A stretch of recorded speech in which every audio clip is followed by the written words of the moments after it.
shield, but your beating going steep because God is a silent river and Jah know him run deep. Throughout history, lots of great men and women went about things the old-fashioned way. They just kept on winning and winning.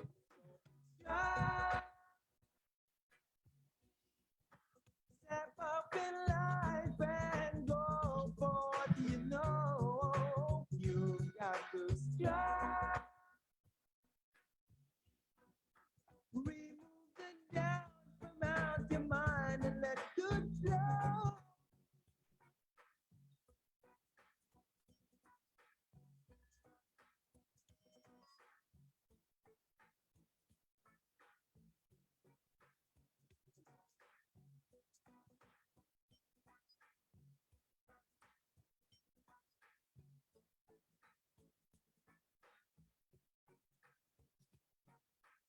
Be not marks from people who think they're with it.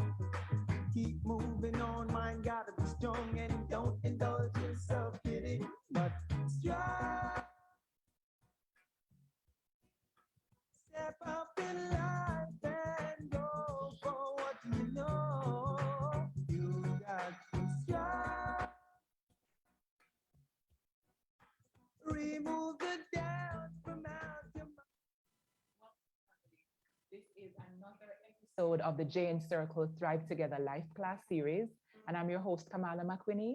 I'm excited to be sitting here with you on another Wellness Wednesday to be having what's about to be an amazing conversation in our series. This evening, our topic is yours, mine, ours, understanding boundaries in marriages. And let me tell you, we have a power-packed set of panelists, and it's going to be real, it's going to be authentic, and it's going to be everything. So if you have not yet done so, text your friend and tell them that live class is back on. They can use the link to register and come into the room. Let's get going. All right. So to help me have this amazing conversation this evening, I'm joined by two familiar faces, two friends of mine. I'm joined by Brian Cuff and Basillia Barnaby Cuff. I'm also joined by Sherry-Ann McGregor, and we're going to be joined virtually by Rose Miller. All right, let me tell you a little bit more about our panelists. So Basillia and Brian are media practitioners, communication, I'm going to call it communication experts, right? And also social media personalities. They are TikTokers. And if you have not yet followed them, you have a chance to do it now, right? So check out Stuff from the Cuffs and at Basillia B Cuff, all right? Then we're joined also by Sherry-Ann McGregor, and trust me, you're going to want to take out your pen and your paper because she's going to be talking a bag of things tonight, right? Sherry-Ann McGregor is an attorney at law she's a partner in the law firm Nunez, Schofield, and DeLeon and Co. And we're also joined by Rose Miller, who is the grants manager at the JN Foundation. Let's put our hands together, live studio audience, and welcome them. And put your hands together for Uno, right? Who have journeyed to be together with us this evening. We're so excited to be back on. All right, so before we get into the meat of the matter, we have a couple housekeeping matters that we like to attend to first. We're going to launch our pre-class poll to get a sense of how you're feeling and what are you looking forward to the most from live class this evening. So I'm going to invite our tech team, our amazing tech team, to go ahead and launch our poll. And then we're going to be sharing the feedback after our panelists bless us with their beautiful voices. All right. So Brian, welcome to live class again. Thank you for having me. You're so welcome. Yes. How are you doing today? I am tired. I've been traveling a lot, but I am good. I'm Yes. good. And I'm excited to be here. I'm glad, and I'm happy to have you as well. What are you looking forward to the most about our conversation this evening? I'm looking forward to the truth.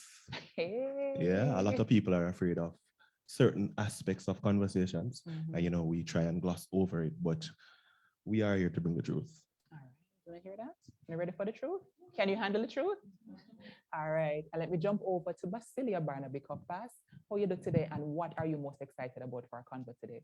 Well, Kamala, you know me, I love conversations, right? And I am always willing to learn and hear different perspectives, especially when it comes on to marriage and managing finances, because I know that there is no one way about it. I don't know what I'm coughing for over there, but You said managing anyway. finances, Brian, you a COVID know? time, be Who very does the careful, right? managing? Who Listen, does the managing? remember you who know? you're going home within us, sir. Okay, right? So I am always very willing and open to learn. And so I am looking forward to learning in this Mhm. conversation. I love that. All right, Sherry Ann, how are you doing today and what are you most excited about?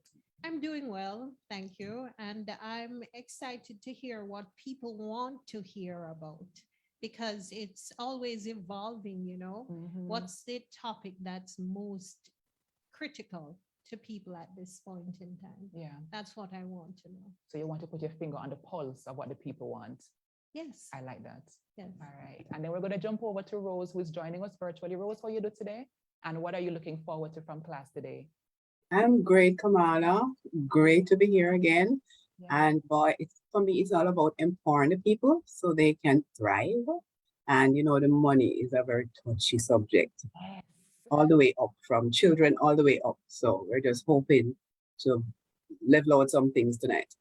Yes, So we ma'am. can move forward. I love it. And then, so we're going to share the results of our poll in a few, but let me just welcome some of the good folks in the chat. Hi, Norman. Always good to see you. Welcome back to live class. And please tag up all your friends and tell them to run in because we're ready and we're getting started. From our perspective here today, let me just share with the audience what my highest hopes are for our conversation. We're talking about boundaries in relationships, and we're going all the way from how we manage time, how we manage friendships and the in-law piece, and the money part of it as well. So we're covering as many areas as we can get our hands on, and we're going to kickstart with segment one, which we're going to talk about. We're hitched, now what? And then for segment two, a little bit later on, we're going to be talking about moving from the ring to the cha-ching. Okay, so again, it's going to be luscious. All right, let's see what the folks are saying in our Thrivometer pre-class poll. So we're asking people, how would you describe your current mood? And let me see now, we have 14% of people saying they're feeling miserable. And we hope that by the end of class today, we can do something to improve your mood, So stick with us. We have 86% of our participants saying they're either feeling okay, happy, or ecstatic. So welcome. We have no judgment about how you feel. How you feel is how you feel. All right. The next question is, how would you describe your current relationship status? Because we want to know who we're talking to, who come to class this evening. 41% of you are married, 41% of you are single, and we have 11% of divorced folks and 8% people committed, them in a one, committed space. The third question, are you currently experiencing difficulties with boundaries in marriage or in a long-term relationship? 16% of people say yes, 16% said sort of, so 32% of people kind of sort of-ish, and then 68% of people say no. And we want to keep it that way with our conversation this evening, because that look nice, right? The fourth prompt was, what aspect of relationship boundaries do you find to be the most challenging? Let me see now, let me jump to the biggest one. 32% of people said managing individual privacy and what your partner needs, right? So pretty much, is it a secret? Or can my partner know these things about me? That's some of the things that people are having challenges with. 30% of you are saying boundaries around the in-laws or friends and family of the couple. Then we have 19% saying boundaries around money, what belongs to whom, and 19% again saying boundaries around spending time away from each other. Do we have to hug up on each other all the time in order to be a happy couple? So Bass and Brian, Sherry and Rose, we're going to talk about these things, right? All right, so we're having some technical challenges with the audio. So stick with us. Our tech team is working on it, and hopefully in a few. So we're going to, what's the word, Bass? We're going to extend our voices. We're going to project our voices, all right, as much as possible. So this is what people are looking forward to from class today. 22% said they want to have a better understanding of how to manage money in a relationship. So Rose, you have your job cut out for you, right? 27% said tools for how to set up healthier boundaries with the support system around the couple, including the in-laws. 5% said legal advice on how to manage assets and separation of assets. So those people are in the room too. And 46% says generally a better understanding of how to have healthier relationships. All right, healthier boundaries and healthy relationships. So we are promising to deliver on these things. So let's start off now with the cuffs. I want to fast in a business as usual. That's what I do for a living, right? So I want to get a sense of, you've been married for how many years now? Answer, Mr. Cole. Brian, what's the date and how many years is it? We are married for as long as my wife says that we are married. Okay. We've been married for 8 years. 8 years. Yes. Yes. January. January. We will be celebrating, Celebrating 9 years of coming marriage. up. Right. January, what date? January. The 4th. All We're right. testing Brian. All right. January 4th, Go, right? babe. So 9 years soon to come. Yeah. Yes. I'm going to ask you a very honest question. Mhm. I'm going to ask you a very honest question. Is there anything that you wish that you had known about marriage before? Looking back now, is there anything you wished you had known earlier about just marriage in general? In general? And then we're going to jump into the boundaries piece after. All right. So for me, I wish I knew that it was not what you saw in the movies. And, you know, you see all these people on social and you see the movies and the fairy tales and the Lifetime. And you go, feeling good. I always knew that marriage would be challenging, but Lord have mercy, I never knew it was going to be this challenging. Listen. But, you know, and it's not because of him, you know. I was just going to say. No, you know, marriage, everybody's marriage is different. And I think that we're all cut out to have different paths. And I think for me, I knew that coming into marriage, it would not be easy. Mm-hmm. And I wish that I had had that mindset from earlier on, that it's not only being in love, it's not only about the butterflies, it's not only about coming home to this handsome face, but that we had to just stick together and ride the wave. So I always knew it would be difficult, but I didn't expect, you know, certain difficulties that we went through. Yeah. Are you going to talk more about that tonight? Oh, sure. With pleasure. We have the right people. Brian, what did you wish that you had known before? For me, I think I consider myself sort of a traditional man. So I wanted to be able to set things in motion before getting married. So I wish I knew more about finances earlier on, because, you know, I grew up in a time when it was you save all of your money, or, you know, you save something for a rainy day, but then it rains every day, right? So you're always going into it. So I wish I knew more about handling money better, then I would have had more set aside. So that's it for me. I personally did a lot of research. I personally had a lot of friends who were married, and I would ask a lot of questions. So I tried to make sure I was ready in every other way, but the money part was where I think I fell down. Rose, you listening, Rose? I know that you have our back this evening with the content, right? Especially about how we will manage finances in a healthy way. So Rose soon come in with the good knowledge on that piece. So for those of you who are watching, who are joining us, who want to be prepared for marriage at a soon time, and you want to know the things that Brian wished he had known, then Rose is coming up in the second segment with that kind of information for us. So more specifically now, anything about boundaries, about the yours, mine, ours piece of it, like how do we draw the line? Do we draw the line? Even in the money piece, Brian? In terms of this is my money, or this is Bass's money, or this is our money?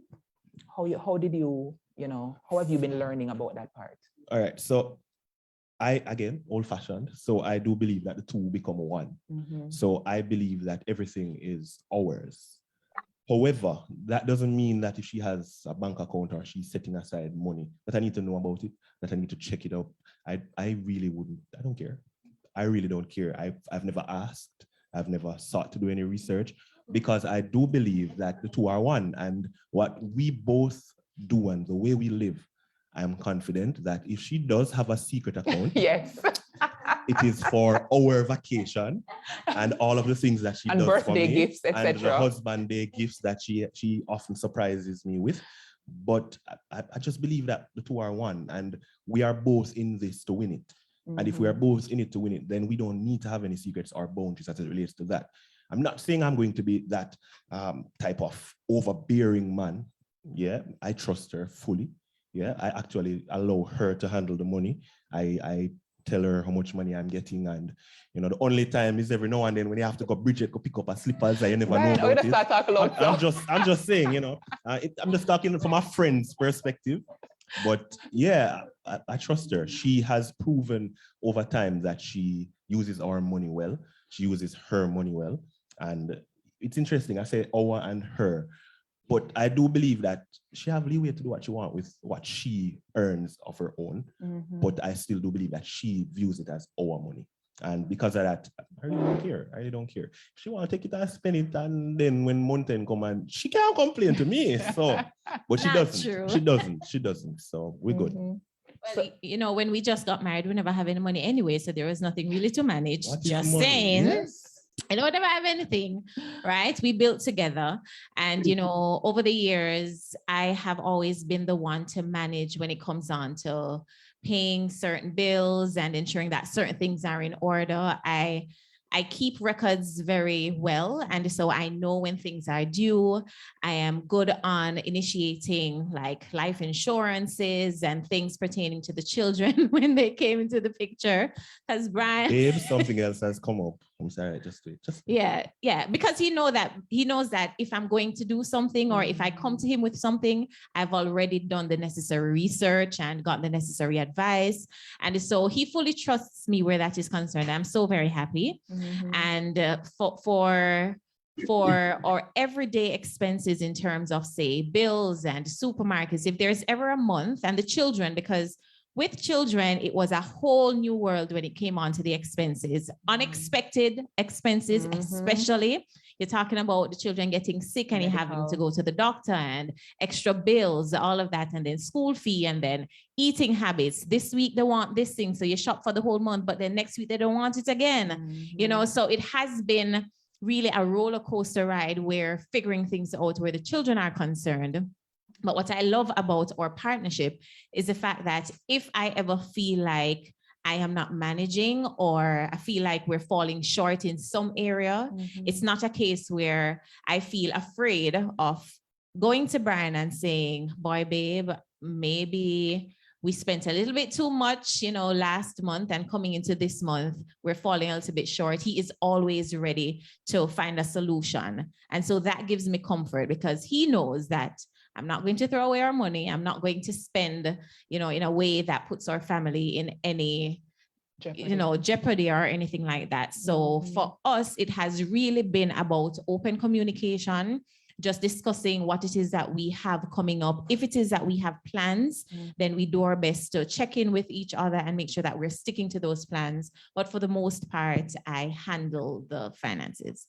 So what I'm hearing is a lot of trust between both of you and a lot of communication. And I think sometimes people take that for granted. People just assume, say, but she must know, so she mustn't spend so much, or he must know, whatever the case might be. But it sounds like on a practice to communicate and over communicate, which can be a good thing around these important issues. And you know, Kamala, you said trust. Trust is earned, and she has proven herself. As she said, when we started out, we never have no money. We still don't have it yet, you know, but I mean, like little to nothing was what we started out on, and we were able to make it with little to nothing. And, you know, over time, as we continue to grow and expand our borders, she continues to show the same diligence. And I don't expect her to fail there. So I'm good with her. And, you know, when he spoke about us growing together, I remember when we just got married and, you know, we would want to afford a little shrimp every now and then, but we couldn't do it. So we used to, like, if we're going home in the night and we're cooking dinner, I used to cook the mackerel and the dumpling and put up the candlelight, make it our candlelight dinner, and, you know, fancy knife and fork. Yes, on the ground with candles and all of that. So for us, it was just a matter of being content in our situation. We were never about, Lord Jesus, Lord, we can't do better. Lord God, we can't buy the shrimp we want to buy. We were very content with our finances, our situation, the level at which we were in our marriage until we could buy the shrimp. Yes. And the Bridget. And the Bridget. I remind you. So contentment, I believe, is a very, very important aspect of marriage and finances, because you're going to find even when you start making the money, there may be a time when things go low. There may be a time when something unexpected happens and then you find yourself in a little financial bind.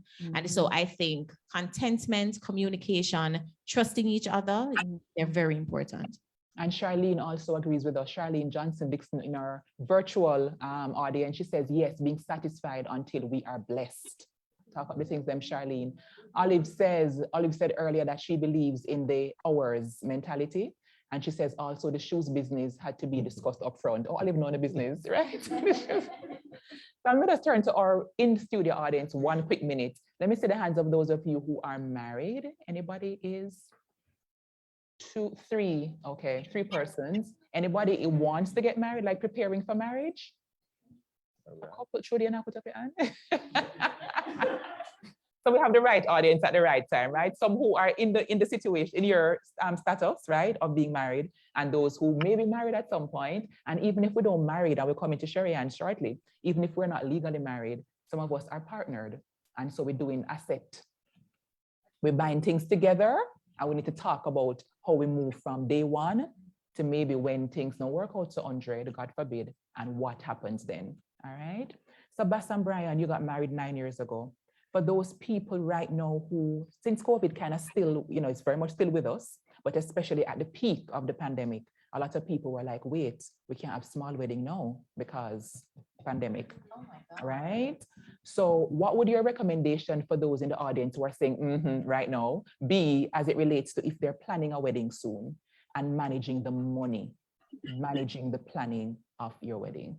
I always said that if we had gotten married during the pandemic, oh my God, we would have saved so much money because then we wouldn't have to be worried about Wagavix and say, Lord Jesus, and inviting this one. We could just tell everybody, join us on Zoom, and you have 20 people in the audience. But I think for us, we wanted to ensure that our marriage and our wedding, we focused more on the marriage than the wedding, but we still wanted to ensure that the wedding was something that we would happily remember. So things that were important to us, we made sure that we focused on that. So for us, flowers wasn't really, or a big thing for us, but photography and that part of it was very important to us. And so for the flowers, yes, we got nice flowers, but some people, they would go all out in that aspect. We focused on what matters to us, and it worked out. It was very expensive, but we happily remember that day. And if we are to ever renew our vows, persons will be joining us on Zoom for the most part. We're going to treat it like a pandemic. Yes. And, Yeah, even if the Prime Minister says everything is good to go now. No, it's okay. We have to take the precautions. Yes, still. we still There's have always to. a new wave coming up. Yeah, man, always something. And I truly think that people have warmed up to the idea of not having to go in a physical space anymore. So keep that, please. Keep that in mind. Thank you for for when future Bass and Brian events. is like 15 years. Thank you so much. Thank you so And I much. think, Kamala, it's important that you have balance. And we are 2 different persons. So let's go back to the you, me. She is more of the person who will be more adventurous and more willing to spend. Yes, right? yes. Talk the things, Right? Brian. And I will be It's a more safe on the space. reserve side, and I will want it to be calculated. So I am the one who is big on budget. I am the one who is big on, can we? You're sure? 5 times. You're sure? You're sure? You're really, really, really sure? Have you checked it again? And then when she's about to pay, I say, are you really sure? But she's earned it. I know that she won't spend unless, there's a need, or, she can treat herself. She works so hard. But when she will just call and say, like, she have this thing called Husband Day, and it is the only thing I don't have any power. I don't have no power as it relates to Husband Day. I just, the day off or the week off, I hear that it's coming, and I must just turn up, right? Sometimes it's a trip overseas. Sometimes it's a hotel weekend. So I really don't know where that money is coming from. I don't need to know because I'm enjoying it, right? But I would be like, you can forego Husband Day this year, because that's just me. But having the balance, we compromise. We understand that at the end of the day, we want to get to somewhere where we're not yet. And if we both agree that we're going on this journey, then we know that, sometimes fast, sometimes slow, but we're still on the journey. So we balance off each other. Sometimes she'll say, all right, babe, I won't get that this time. Or instead of going to X place, let's go to Y. And we still enjoy ourselves. So I think it's important, because if the 2 of us were ever like she, or like you, I was going to say that part too, or like you, Kamala, but, yes, or like him. It yeah, would be we wouldn't, yeah. So it's important. Sasha Lee Blackwood says, I like the idea of Husband Day. We like it too. Want to take your notes? can't forget to treat and take care of the men as well, right? We have 2 questions so far that are coming right over by Sherry and McGregor's side, right? Someone says, how much is God in your partnership? So I'm going to allow you to respond in a moment. And another person says, is the session being recorded? Yes, it is. And it's being live streamed right now on the JN Group's Facebook page, and you can watch it and rewatch it there as well. Althea Porter says, is there a wife day? Yeah, that's why I was laughing, right? All right, so let me answer the God one first. Yes. God is I'll our answer partnership. the wife No, day I'll answer the one. wife day. God is our partnership. He is the foundation. He is the glue. He is the start, the beginning, the middle. And, you know, we go back to what we were saying about not having money the first year of our marriage. We never bought groceries. We didn't, for the first year, we didn't have to spend on groceries every month. Wow. God sent somebody to either buy us groceries or to give us. Can you tell us their names? Tell us the names of those people. It's called the favor of God, whoever he wants to use. We So all like, need friends like those, right? So after the honeymoon, like for the first 3 months, we got money that would take care of the first 3 months. Then when we say, all right, we have to go supermarket now, I'd be like in the supermarket taking up stuff, and somebody would see me and say like, wait, what on? We pay for that for you and take care of the groceries. Then somebody would come to church. Trying to time them the next time, but you know. Somebody would come to church and just give you an envelope. So for the first full year, we didn't pay for groceries. It was always favored by God. So that is very important to us. And the second part about wife day, she will take the essence of it. But I saw a picture recently on social media where there was a husband and a wife, and I remember what he was there talking about, and everybody was commenting that the feet bathing him, the woman was saying she bathes her husband. The Haitian couple. Right. And everybody was saying, why mommy look tired and him look like him just like get the treatment. And a lot of people think of that when they hear husband day. So like, what are you doing for her? And for me, wife day is every day. Right. And I don't even think about it. You know, I try to treat her the best every single day. Social media. Right, right. And when she does that, it's her way of saying thanks. I've never asked for it. I've never looked forward to it. Yeah, even though I love it, I've never looked forward to it. Like, all right, husband is coming up. It's just her whenever she feels like so. All right, where wife day is concerned, I never wanted him to now establish a wife day because I thought about having a husband day. And the idea of husband day came really from when I was growing up.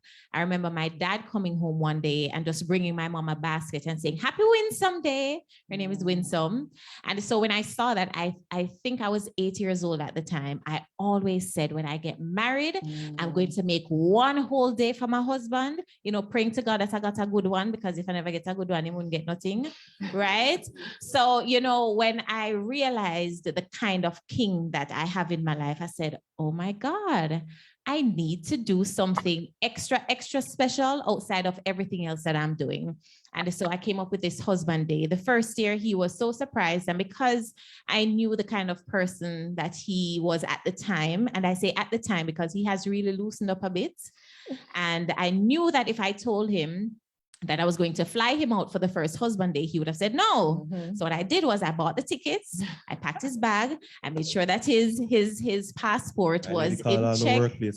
I called his workplace, I got his leave and everything. And then the night before, I just said, oh, we're leaving tomorrow.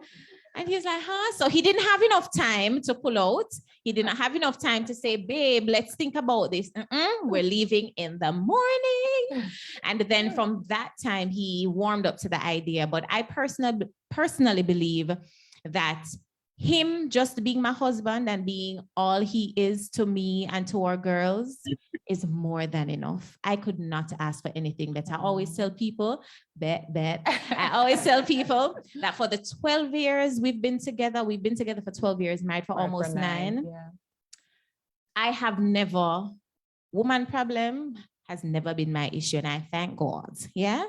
I have never had any issue where I'd say, boy, he's not treating me right and I don't feel like I belong in this marriage. It has always been us maneuvering the situations of life together, and not him shortchanging me as his wife or him being my husband. And so that in and of itself is more than enough for me to give him a husband day. Yes, and I don't need for him to come up with a wife day, because as he says, it really is every single day. I'm so grateful. Oh my God. Listen, we have so many comments about how much admiration there is for you all. So this is a beautiful example of what's possible. And I love the word that I think Bass used, partnership. It's not a fairy tale, it's not perfection, it's partnership. And it is realistic. And in the spirit of the realisticness, right? For some people now, Sherry and McGregor, who may be watching as well, the story started out like Bass's and Brian's story. And the house buy and the engagement ring was purchased, etc., etc. So we're going to use a couple that we're going to make up. We're always talking about Trisha and Tony. So Trisha and Tony are our couple that's going to be our case study tonight, right? So Sherry and Trisha and Tony are dating right now. And last night, Tony proposed to Trish with a beautiful white gold. You know what white gold? Yeah. White gold engagement ring. Talk to us now, Sherry Ann, first of all, about perchance, if them don't work out, does Trish have the right to say, well, you gave this to me, this ring belongs to me? Somehow I feel almost misplaced in this conversation, because with all this warm and fuzzy going on beside me, for me to now say to you, it depends. It sounds very lawyer-like, but it's absolutely true. So it depends on the conversation they're having. Is this ring some family heirloom? Is it something that he's saying to her, I'm giving it to you on condition that we are going to get married?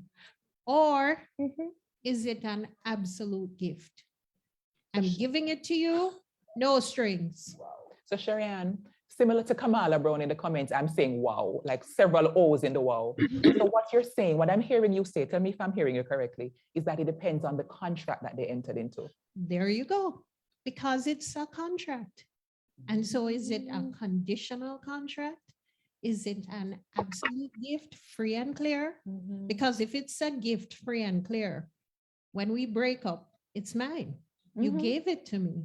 But if you gave it to me on condition that we marry and the marriage doesn't take place, that's when I say again, it depends. What caused the breakup? Did you breach the contract or did I breach the contract?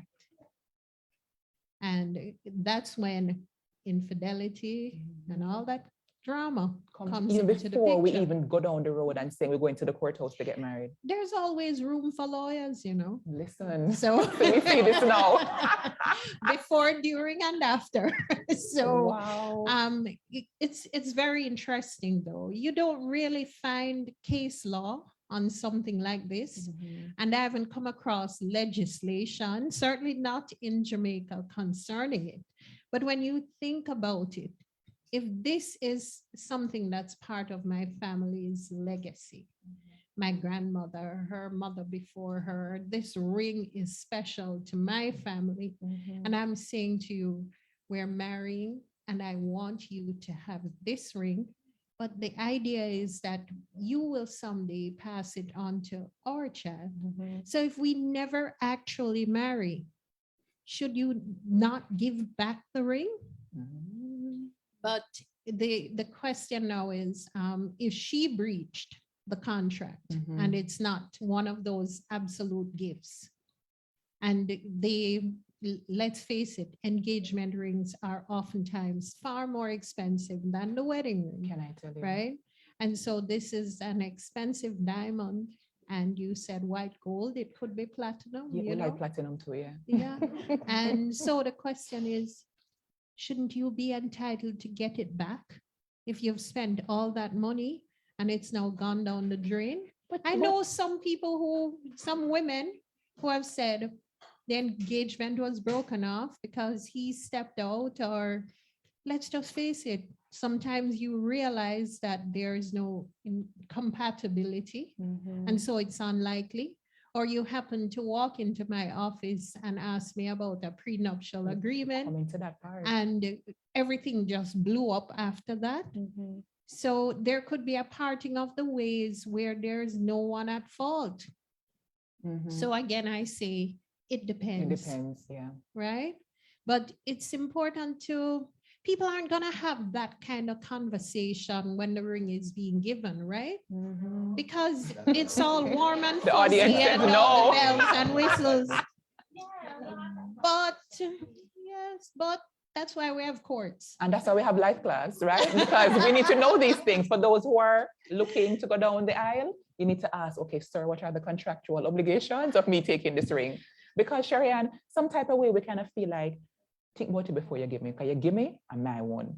And Right. that's where a clear idea as to where you stand in the relationship is so important before you take that step, right? Mhm. Because when you've made that offer of marriage and I've accepted, we are looking forward to that day when the rings are exchanged and the marriage is cemented.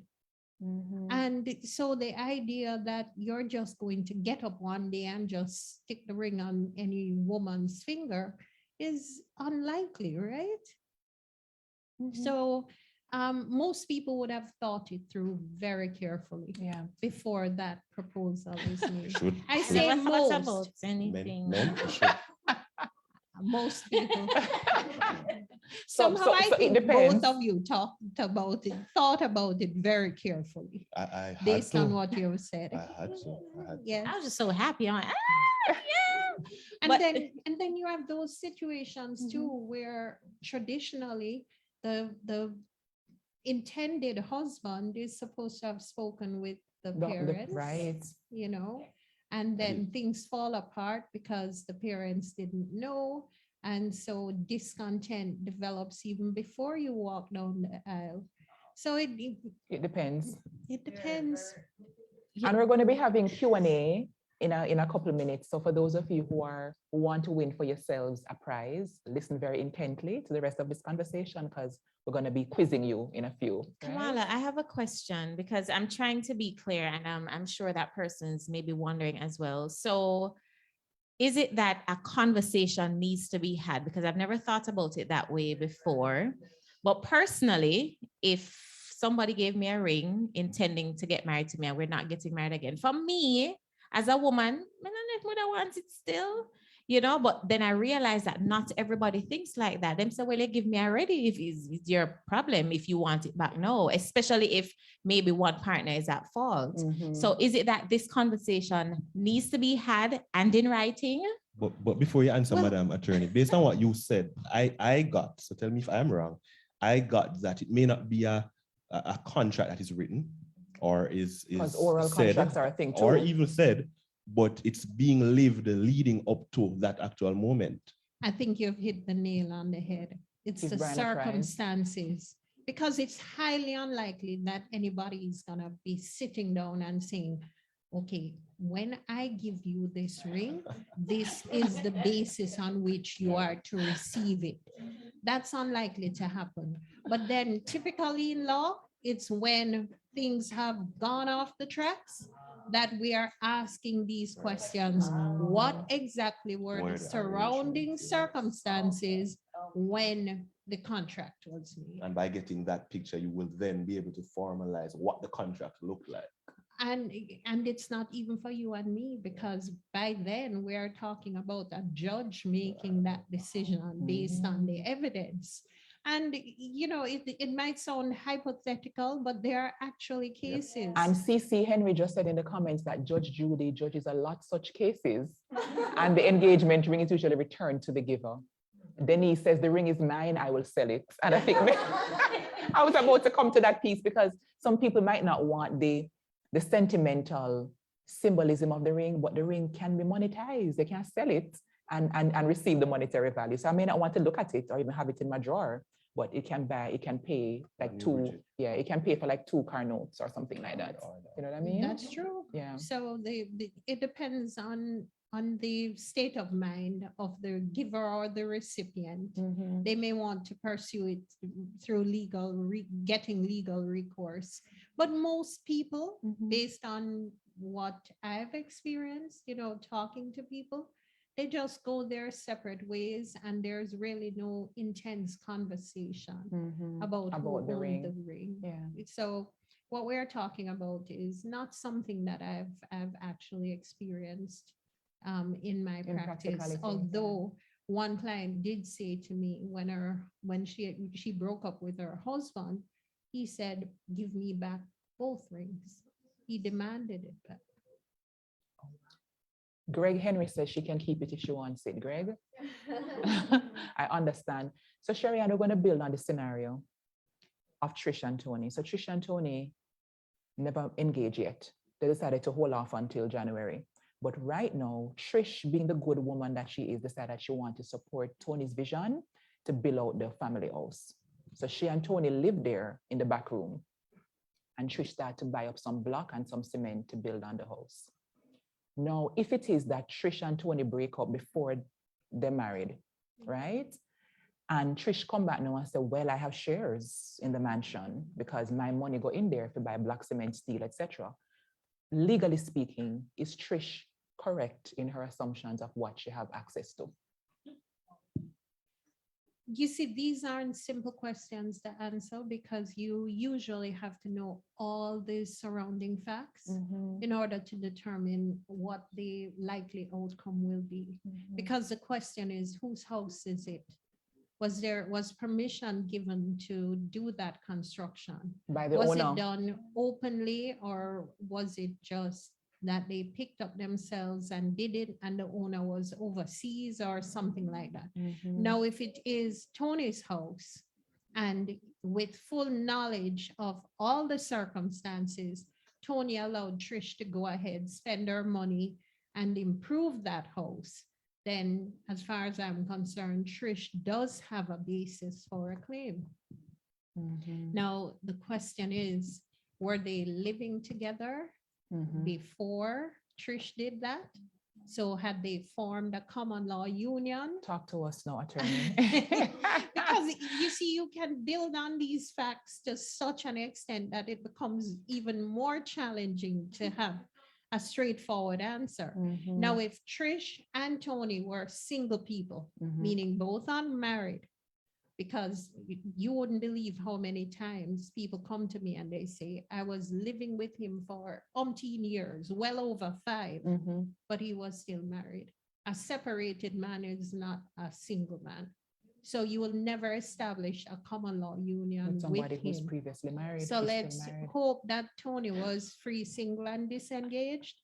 And if Trish was living with him for 5 years, and it's Tony's house, meaning he's the registered owner, they would have established a common law union if she was also a single woman. And what she would have is a right to claim a 50% interest in that house, which would be the family home. Now, it's not that she must get a 50% interest, because if he owned it before they met and got together, then it's a different issue from him purchasing it while they're in the union, right? I know it's complicated. No, I'm following you, but You're I'm following? I'm just looking at the implications for when we're making choices. Of course. Yeah, because Yes. a lot of people, I know of people who have said, listen, we put money in it. And especially when children come into play, even if it is that Trish and Tony, if Tony was still married, Trish sometimes feels as though, well, me give him a child and the child have rights. And by virtue of me being the child's mother, then me have some rights Oh, too. no. Sherry answer, oh no. No, because here's the thing, the child's rights are independent of the parents' rights.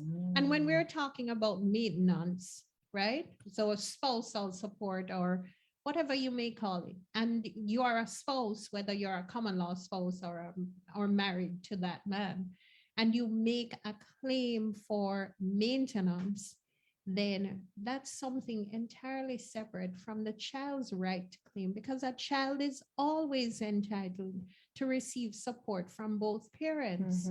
But if you have not established a common law union with that man, you have no basis for a claim. And So common you law could union. have 10 children with him. The point is, if it was only a visiting relationship or he remained a married man throughout the union, then you have no basis for claiming spousal support because you could never have become his spouse. So Attorney McGregor, so give us a little crash course quickly on what constitutes or what the entitlements are as it relates to common law unions. What does that look like under the law, and what are some of the benefits of a common law? Is it the same? Somebody's asking, would a common law union hold the same grounds as a legally binding marriage in the courts of law? Essentially, yes. Okay, if you have established a basis for saying that a common law union exists, then it's on par with your being married. Okay. Okay, but let's talk about who can become a common law spouse. It's only a single man and a single woman living together as if they were in-law husband and wife. So no homosexual unions can elevate it. No homosexual union can become a common law union under our law. And the man must be single and the woman must be single. And single means that they are not married on paper somewhere. Exactly. Okay. And you can be a divorcee or a widower or widow, but you can't on paper still be married to someone else, or else you can't be in a common law union. And you must be together for at least 5 years. Now, there are interesting cases, as you know, across the world. I'm not just saying this is confined to Jamaica now, where you have a question arising as to how many spouses do you have? The law only recognizes one spouse. Sharianne, you just took our breath away. No, because let's face it, there are people who have multiple relationships going on at once. But, and so there are cases in our courts here where the judge has to determine whether a man has established a common law union with Kamala or with Basillia, depending on all kinds of circumstances now. Where does he leave from to go to work every day? Where is his clothes? It becomes very tricky. But in law, it's one spouse. One only. Because you can only marry you can only be married to one person at a time. Right. Otherwise, it's bigamy. And with respect to common law unions, you can't both be married and in a common law union. And if you're in one common law union, you can't be in two. So if it is that Tony, because Tony's story gets so interesting. If it is that Tony has two baby mothers, you have two families, two separate families. Yes. How do we determine which of those women has rights to Tony's estate, for example, or Tony's assets now? You said where he leaves from to go to work? Those are just some of the considerations. Things. Yes, you have to look at everything, and probably the neighbors and the family will have to give evidence. Testimony. Because you have to determine where he spent the majority of his time. Mark says Tony's free. He might be dead, you're right. And then the question arises. And so you have to then determine who is entitled to his estate, the majority of his estate. But I don't want to take you all the way down that road. Lead me, please. So Renard says this lawyer come out stunting tonight. He said teach with it, right? So pretty much why I love life class is how much we're having the conversations I wish that we had in school, for example. Because Jamaica has such a, to me, a high rate of common law unions being established. We should know these things from like first form, don't it? We should know what it means to live with somebody, how long I have to live with them, and what the parameters are for me to go take out my money, for example, and so we're buying a car together.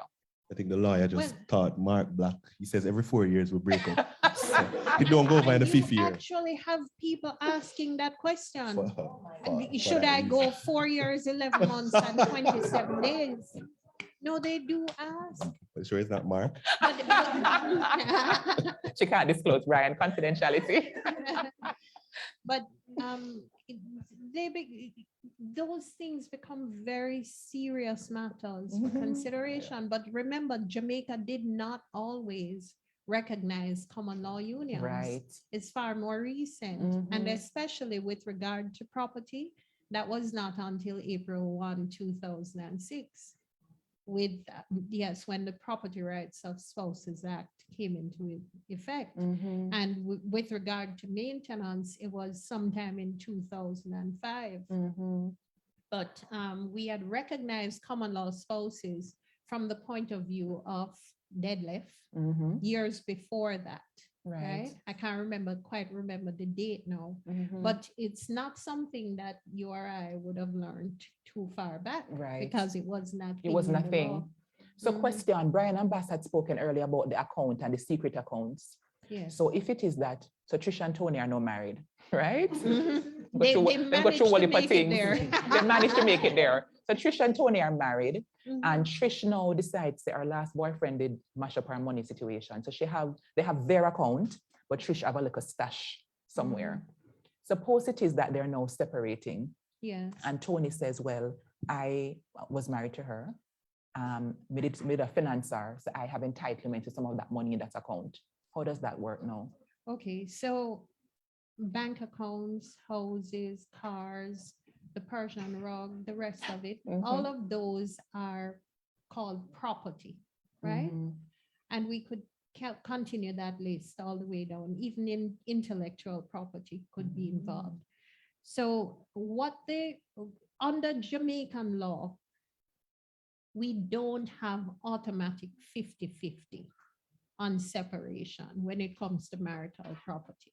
It's not automatic. No, in fact, it's only the family home that there's a presumption. And I underscore the word presumption because, whenever we say in law, it's presumed to be so and so. Mhm. If there's evidence to show that it's otherwise, then We the have to go court with the will find that evidence. it's otherwise, right?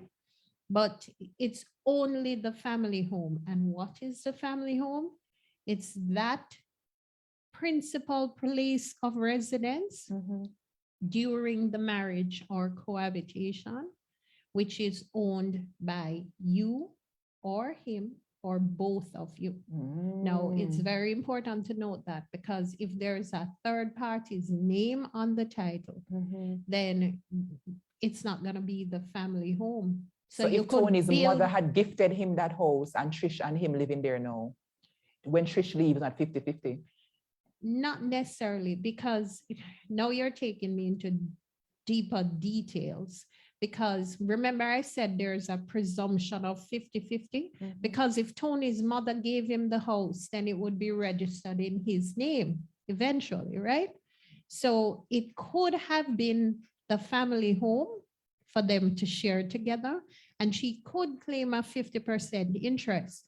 But then there are 3 specific circumstances listed in the Property Rights of Spouses Act, where the court will say we presumed 50-50, but we will vary the 50-50, reduce it because it was owned prior to the marriage or cohabitation by one person.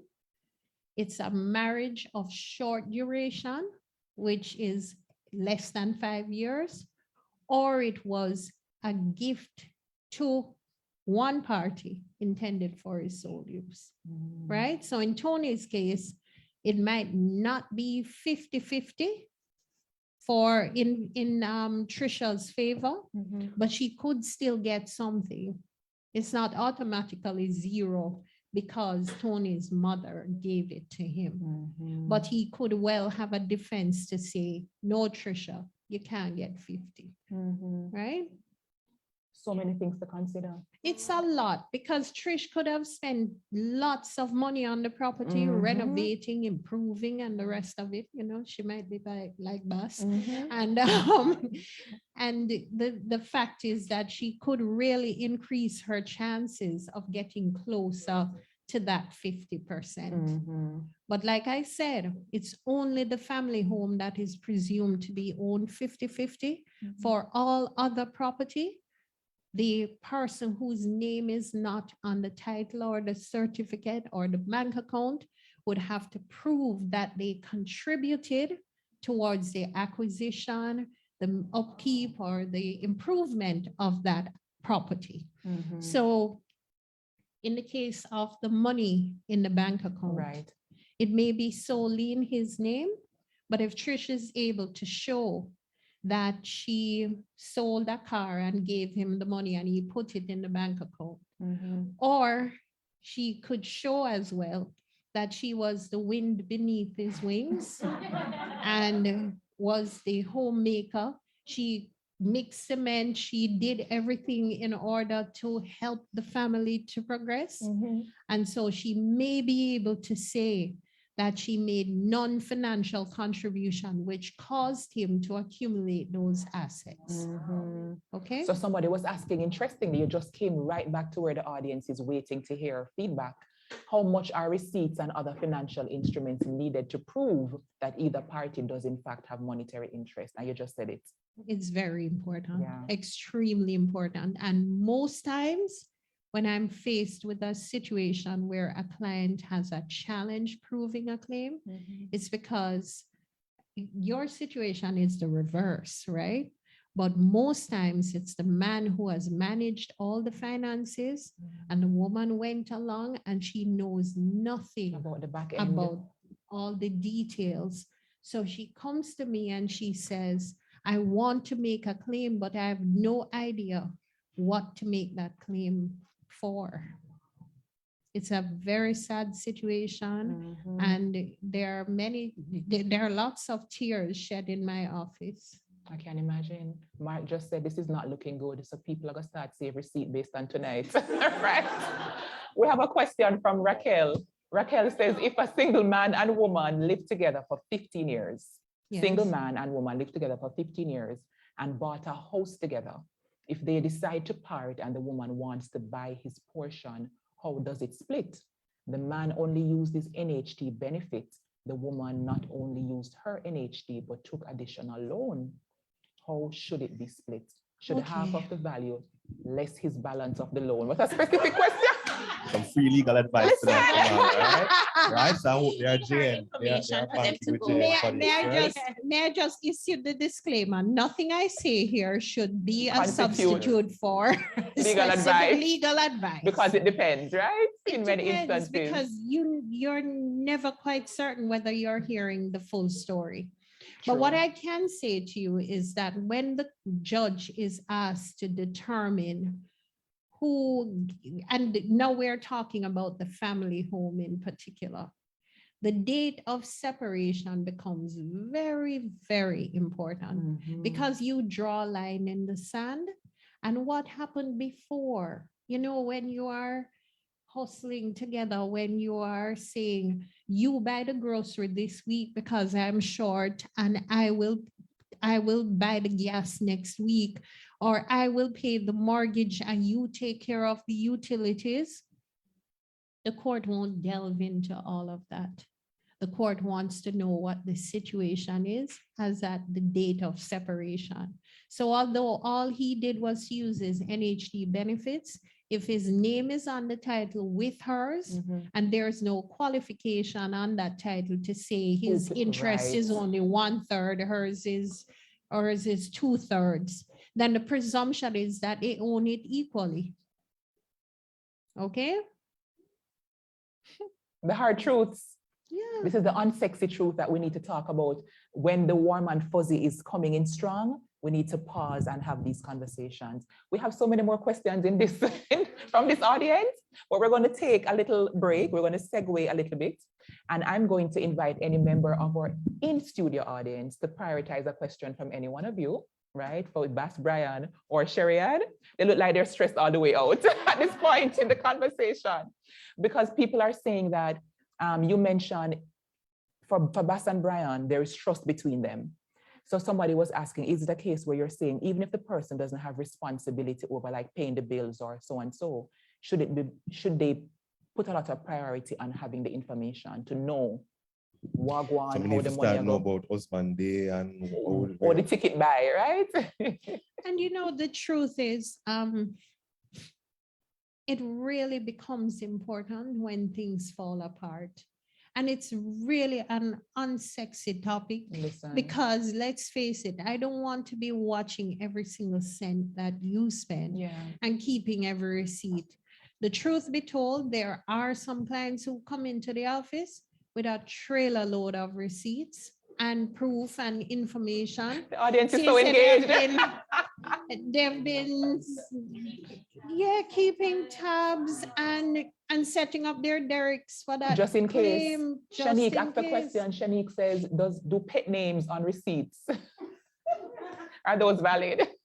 Well, that's a difficult question to answer, because at the end of the day, you have to look at the receipt and somebody needs to be able to say how it's connected to what we are talking about, right? So if it's not specific enough, if it's not clear enough, then chances are it won't stand up. So we can't say Pookie. Well, if somebody is definitely known as Pookie, then it could work. It could work. But Be I can't mindful. tell you that for sure. Yeah. But it's really hard to be having a conversation like that before you even get married, or to even be keeping tabs like that during the course of the marriage. But what's true though is that it's about knowing each other, knowing what your spending habits and appetite is, your saving habits and appetite, knowing that we have common goals in terms of what we are looking forward to down the road. Absolutely. Because there are so many times when it's financial incompatibility that has caused people to come to me. So many times. And I can't help them, you know. I can not with that aspect of it. I can try to sift through to tell you what the likely outcome will be. But what I've found is that people don't have conversations about financial matters before they get married. So they are having all the counseling and sometimes I can tell you that part.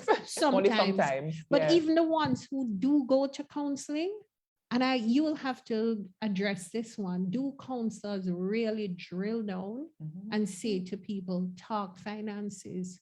Because when we have plenty, you know, it's far easier than when there's a drought and things are tight. And we have to be watching every cent, because that's when the conflicts start. So with that being said, I hope you're taking copious notes, Life Class family. We're going to give away something to make us feel better, because we have a lot of homework to do. And these are the unsexy truths that we can expect from Life Class, because they're necessary truths for us to discuss and to bear in mind. So I have a prize. It's going to be an Amazon gift card to any member of the virtual audience who can tell me there's a specific act that Sherry and McGregor mentioned earlier that came into existence in a particular year. I want you to tell me the year in which what's the name of the act again? The proper, whoa.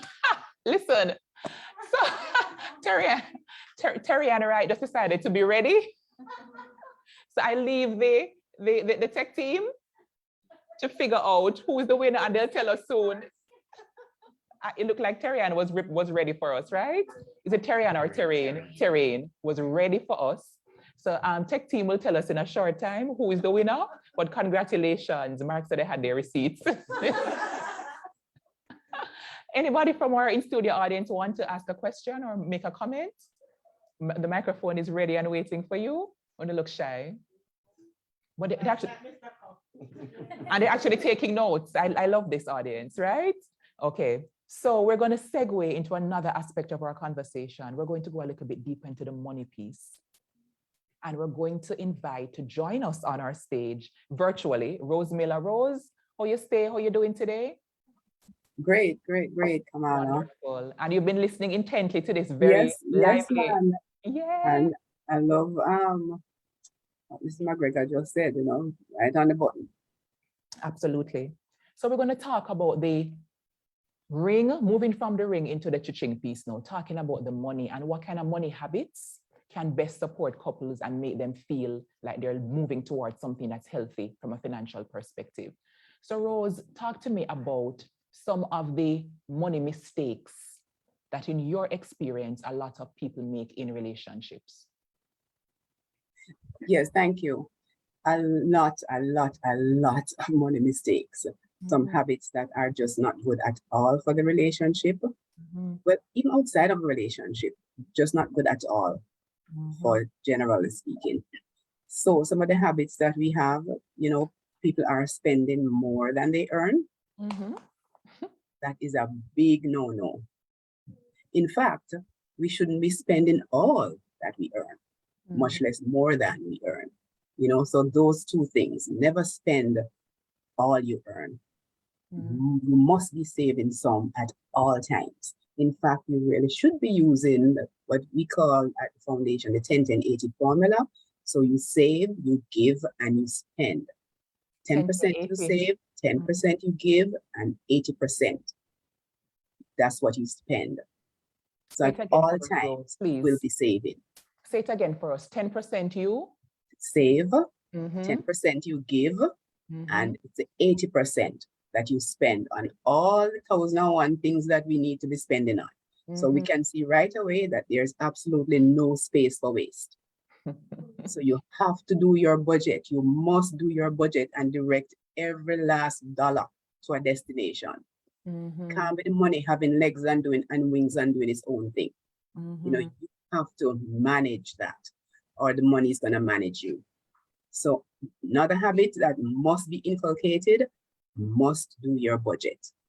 Every month, every week, whatever the pay cycle is. Do we need to talk about not gambling and so on? I don't think so, but let me just put that in there. Just touch it in case. Yes. I mean, that is a no-no. Whether it is $10 or $50 or $1,000, no, gambling is a no-no. All right, so that's one of the habits you want to stay away from.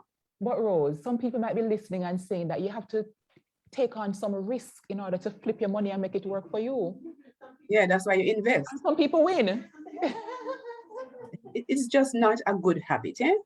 And yes, there are a few people who win, but how many other thousands lose their money, lose the money that's supposed to go home to buy food and all those things, and school fee. Spending the school fee money to try and get some more. It don't work. It's just a habit that we should really try and stay away from. Yeah. So those are just some of the habits that you don't want to get into. Some of the other things too, you really don't want to get into spending a lot of your income on consumables. Some things must make sense, eh? When you say consumables, what do you mean, Rose? Break it down for us. So, in other words, you have to spend a portion, but you should also be spending some of what you earn on building up your wealth. So purchasing assets that can translate into wealth further down the road. It can't be just every dollar. When you look around, you can't see what it is that you spend that money on. You like have to, and yes, and clothes and yes, that depreciate and all of that. You must be setting something aside to build and create wealth. So ladies, when you hear about the clothes piece, what do you think about that? Because when I buy the clothes, I feel good though, Rose. And it makes me feel happy when I look at them, right? Everything in moderation, Kamala. And guess what? At some point in time, if you play your cards right, you're going to be able to buy all you want every month, But you have to start. I love what the cup said. You sit down on the floor and you eat your mackerel and your thing, right? A day will come when all the shrimp in the world, it can be every day if you want to eat shrimp. Okay, high cholesterol, no? Yeah, but you can have shrimp chest and mackerel pocket. You hear this now? And you borrow to go buy the shrimp. No, that is not sustainable. Rose, Latoya says buying clothes save her the psychiatrist bill. For therapy, I want to call it retail therapy. But I hear you. I'm hoping that it's just like once a quarter and not every week thing, Latoya, because that could be problematic. So Rose, you mentioned assets and the importance of acquiring assets together. And I know a lot of people listening are saying, but Rose, right now we're in a recession, or recession is looming. And a lot of companies have wage freezes and all types of these things. What kind of assets, realistically, can a couple who can only do the flash out for dinner, right? What kind of assets can they afford with their salaries at this time? Well, Kamala, we have to start. Remember the 10% I mentioned saving? We have to build that up into a little fund so that we are able to now transition from that into acquiring assets such as even stocks, because we are of the view that you need a lot of money to buy stocks. That is not really true, you know? So I want my people online and in your audience to do something for me. Take responsibility for your financial education. And when you do that and you learn something new every day, you will discover that no matter how small your income is, then there's always the possibility of setting something aside to acquire assets. You know, I tell you a quick story. There was this executive who she almost fell off her seat when her helper came in to say she was purchasing a house. You know why she was so stunned? Because she never owned no house. All right. Is it that she couldn't afford to own a house? I doubt that strongly. But misplaced priorities, not managing money well, and so on and so forth. We have a lot of people who are doing great things on small monies. And so if you know how to manage well, then a lot can be accomplished. So whether it is doing an IPO for a little $5,000 or even 4 or 2, and allowing it to sit for a couple of years and wait and keep adding to it, then things can happen. And if we are short on funds, Kamala, then we have to also find a way to either monetize skills that we have or find additional ways of earning money, additional streams of income. So those are 2 things we can look at to help us balance the budget. And I know times are very hard. Yeah. And so we have to be very practical. And so even like when we go shopping, we can be practical, even with our meal preparations and so on. We make sure that we're utilizing discounts and rewards and all those things, because every little bit adds up. And so every one of us can do something. We can do or change some habit. Yeah. So I like the part about the stocks, because a lot of us think that unless you're rich, then you can't own stocks. I love that you're reminding us that even with a 4 grand, 5 grand, that we can actually tap in and become owners in that regard. They had about 3 IPOs already this year that it was $1,000 to get in. All right. So where can people go to get this kind of information, Rose? Because people want to leave life class and say, okay, I'm going to level up my relationship and level up my own money lifestyle. Where can they start a journey like that? You know, information is all around us. And that's why it is so important that your antennas are up and that you have the desire and the hunger for this information, because that is what is going to help you. Some of the time we are just on social media doing stuff, we can possibly carve out a 20 minutes or a half an hour to increase our knowledge. All right. So yes, you do have stockbrokers, and we start off with JN Fund Managers straight out the gate. So you can go to JN Fund Managers and they can assist you to get into the stock market or to purchase mutual funds.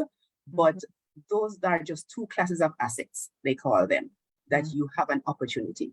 $5,000 is what you can start with at JN Fund Managers and start your investment journey. It is important because if all we're doing is saving, we will never, ever, I repeat, never, ever get wealthy. We must graduate all investment. We're doing saving, we will never get wealthy. Yes. I think sometimes we've been sold the pill that you might just put aside some money for a rainy day, but that's emergency fund. That's the start, right? That's the start. That's the start. You have to graduate to invest in. And we all have money to do that. We just need to make it work. We just need to make the decision, get the information and make the decision. I want to ask something about acquiring an asset like a motor vehicle. Yes. Because we're going back to Trish and Tony. So Trish and Tony married now. And Trish said, but look here, me can't be a whole wife and I take taxi. So Trish, a whole wife, my name Mrs. No, me have on the ring, right? Like taxi don't fit me and cheap clothes don't fit me, right?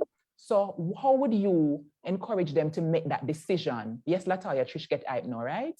How would you encourage them to make that decision? What metrics can they use to figure out if acquiring that quote unquote asset is a wise decision for them financially at that point? Well, you know, the verdict is still out whether or not a motor vehicle is an asset, because it does not actually, unless it is helping you to create wealth. Right. It is not really an asset. It is draining you of resources. All right. But back to the question. Back to the question. And many people go after the motor vehicle because it is so much easier to acquire.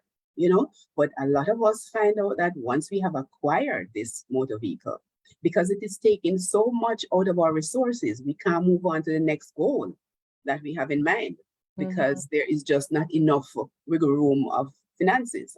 So listen, if the motor vehicle is going to help you to create wealth, to get ahead, then definitely go ahead. That can be prioritized up the ladder. But if it's just a profile because you are Mrs. Now, then that is not such a good idea. None at all. All right? Not all. No, none at all.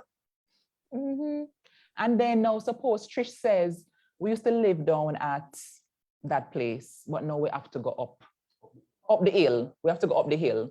You understand? Is there a formula? Is there a rule of thumb, a guideline as to, you know, how much percent of our income, for example, we should or should not be spending on things like rent or mortgage? How would you guide us to really get that big picture view of how we can apportion and decide what we can afford or what would be hype for us to step into? You know, before we get to Trish, and she's married and all that, but I want to step back a little bit because sometimes it is in the stepping back that you lay the foundation for greater things. And I like to say to my audience all the time, especially my young people, not because you get a little job now mean that you have to run and leave the house, the family house. You know, you can actually stay there. Hopefully it is of such that you can stay there. So my first conversation is with the young people who are encouraged to stay home a bit longer and build up a little nest egg. Get some solid foundation before you push out. Because the truth is, rent is expensive. All right? And sometimes when you push out, you are paying all your earning for rent. And so when you're doing that, how are you going to advance? How are you going to be able to acquire anything else? And the truth is, a lot of those young people, them come back home, come get dinner and get them clothes washed and so on, because them simply cannot manage. Right? So before you consider leaving home, think twice. And I also have a word for the parents. Come on now. Sometimes the young people want to leave so fast because we have not set the stage at home to be comfortable, quote unquote, comfortable for them. And so them say, I can't wait to leave this place, kind of a thing. So we're going all the way back to family values that we need to really work on so that as a family unit, things can be different in so many ways for us, you know, because we're talking about generational wealth, and that is a good place for it to start, even while we're at home, you know? Yeah. Generational wealth is one of my favorite things to talk about because I never come from a wealthy family, but I believe that a wealthy family comes from me. Yeah. So I love these tips, Rose, and thank you for sharing them. I know a lot of people, sometimes we do spending on impulse and based on emotions. And especially if we grew up kind of in humble circumstances, as we get one little 150,000 paycheck, so we feel like status. Yes. We have to show that we're earning more now. We have to up it up. Yes. So, you know, we dress different. We're spending maybe 60% of the salary or more on rent. And then you have JPS, NWC, Flow, or Digi. Plus you have gas, right? All of the above. And all of the above. Plus the car need gas, right? Insurance, the tires are like 50,000 or more for 4 if you want to buy 4 at once. All of these things. So it's really, really important to step back sometimes and not lead with emotionality and make the decision based on the numbers. What do the numbers say? And to establish your goal, Kamala, you know, and to get a clear path as to where you're going and a strategy for getting there. You know, strategizing. Yes. Janita says, what's your advice for boomerang children who come back home because cost of living is too high? Boomerang. But we should, they are our babies, and sometimes it is real difficult. We're going to embrace them. Hold on, we're going to start with the thing to make sure that they don't leave in the first place, and that is option number 1. But if by chance they have to come back because life happens, you know, then we're going to have the serious conversation. We're going to make a space for them, yes, but they're not coming back to live freely. Once they are still working, then they ought to be contributing to the household. So you get a time to sort out yourself and move again. But while you're here, it is not a free ride. You know, you have to put something up. Yes, you have to. You have to. Thank you for that, Rose. So yes, I wanna embrace jump them. over- Embrace them. So Yeah, Janita, and give to them a all those time who are frame. listening, yes, embrace them. Charmaine says, are these thoughts for young married couples? And I want to hear Bass and Brian's view on this as well, right? And Sherry Ann, would you say that young married couples should also consider going back to family home with the family still living there in order to save? Let me start. Rose, are you may talk to? Rose not saying one thing. No. I thought you were asking Basan. No, not yet. Let me hear you first. Okay. A lot depends on what the surrounding is like.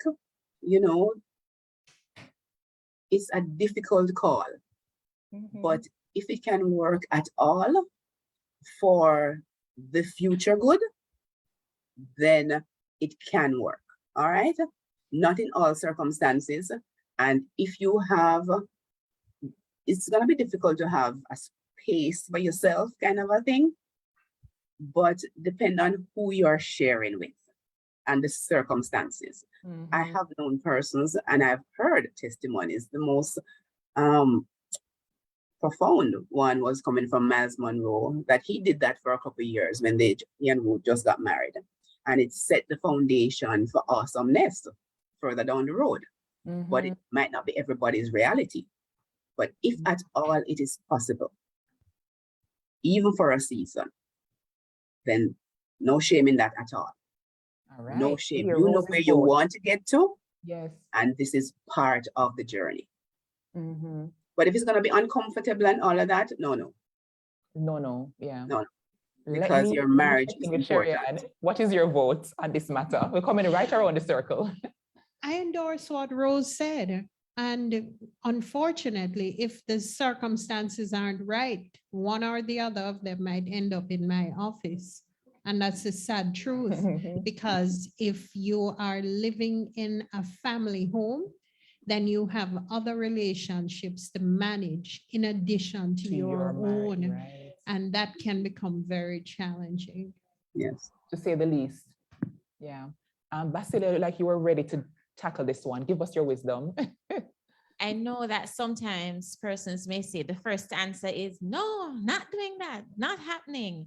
But I do believe that there is no one answer that fits all couples. Agreed. Because you do have some in-laws who are wonderful, right? You do have wonderful in-laws, and my husband can speak to that.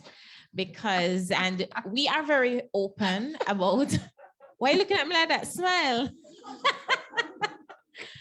We are very open, especially on our YouTube page, Stuff from the Cups. Make sure that you go and subscribe. Yes, and one of the things that happened in the middle of our marriage, when we got pregnant with our first daughter, and I say we because it's not me alone, right? Right.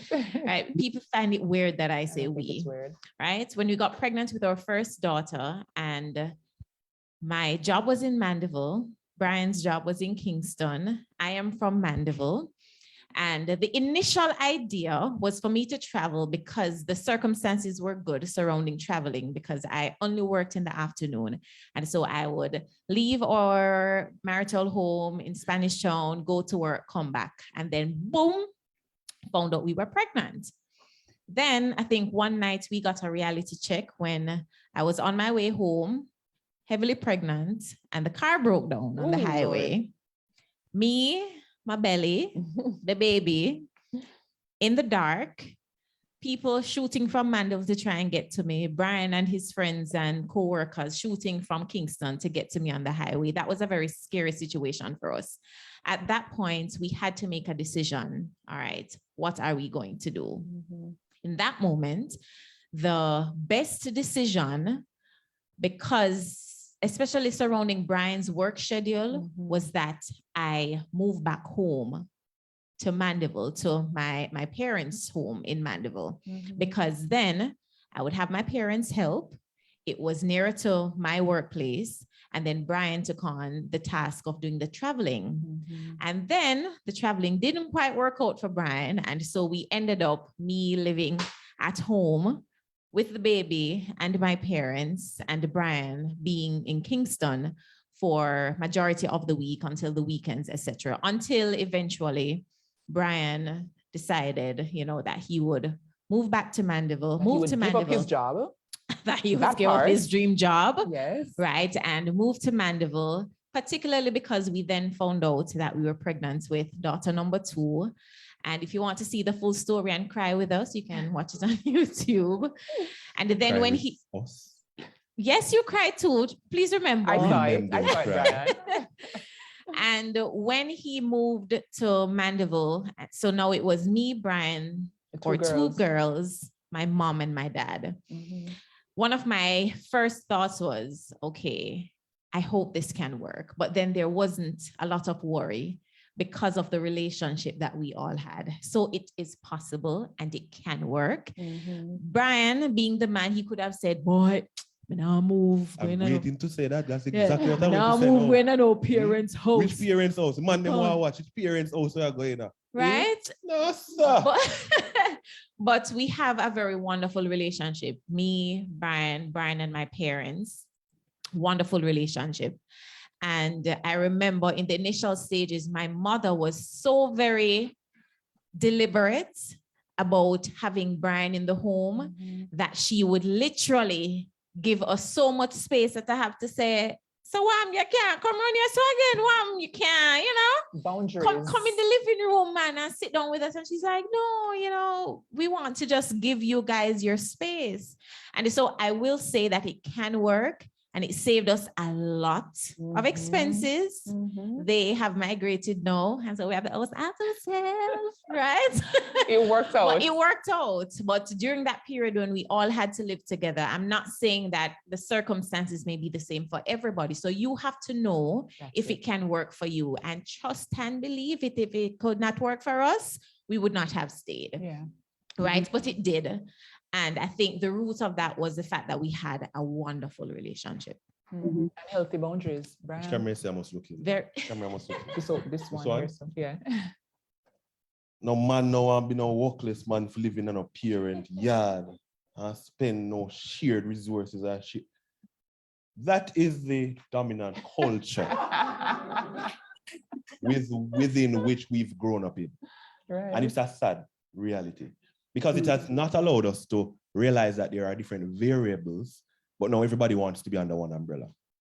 So some people would have said, yeah, you're workless, man, you're gonna live with mother-in-law or whatever, you're in a parent's house, you need to have your own this and you have your own that. But there was so much from what Rose said, they don't realize that by being in that situation now, you're able now to have to accumulate a lot more, right? Because you don't have to worry about those expenses.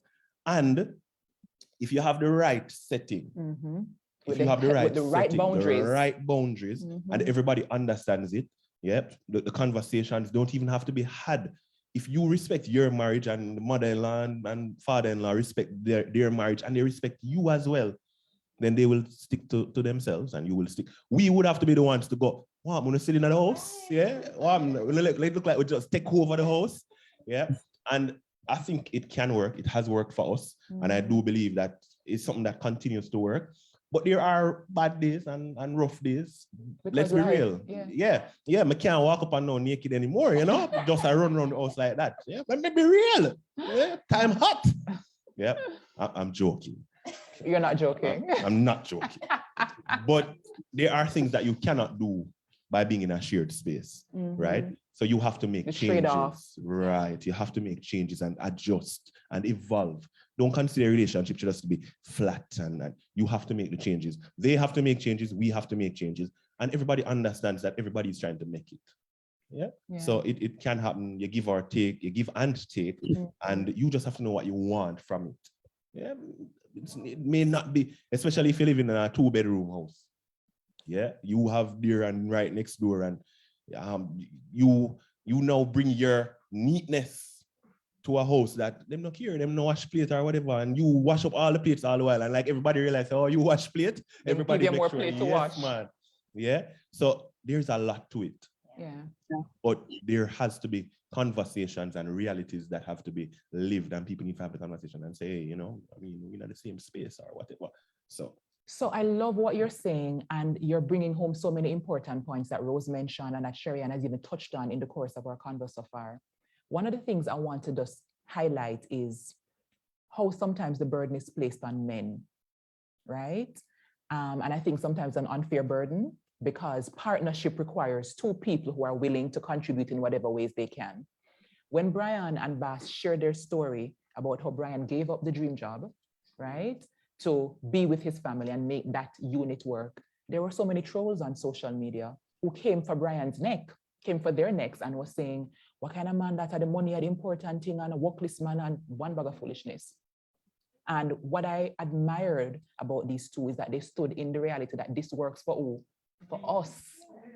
And I think similar to what Rose said, and even going back to your initial answer about it depends, we all have to make those judgment calls and be honest about this is us, this is we, and that's them. So boundaries is yours, mine, ours, and being clear about what's for you and what's not for you.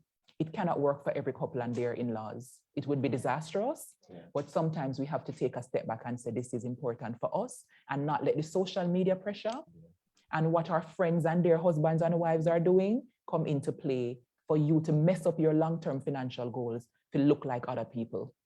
True, Kamala. And there's a term that is out there, being a real man, and what that means. And you know, even I don't remember how many days ago it was that somebody asked, you know, or them say, how you feel for the Basillia wife? Everybody know her and nobody know you. The Basillia husband. Yeah. Not Basillia wife. Husband, thank you. Yeah. And I say, I don't feel no way. I don't need to be known. Because for us, there's an understanding that a lot of people don't know it, but when they see her, they see me. And when they see me, they see her. And that is how we live our relationship. So I will get up and I will be a guest speaker at an event and I will deliver and people come to me afterwards and, boy, I thought you were shy. I thought you were quiet. I never know you could do this and that.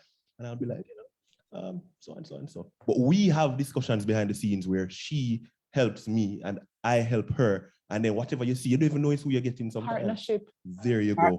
There you go. I produce some of the stuff that she I was delivers. about to talk about that. Yeah, and a people major don't know national campaign was filmed by the husband and the wife was the starring character. And a lot of people will say, take away your phone from TikTok.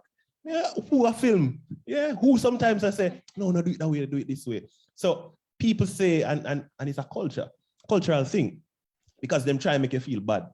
Yeah, like everybody know you walk in a room and everybody run go, Basillia, you move.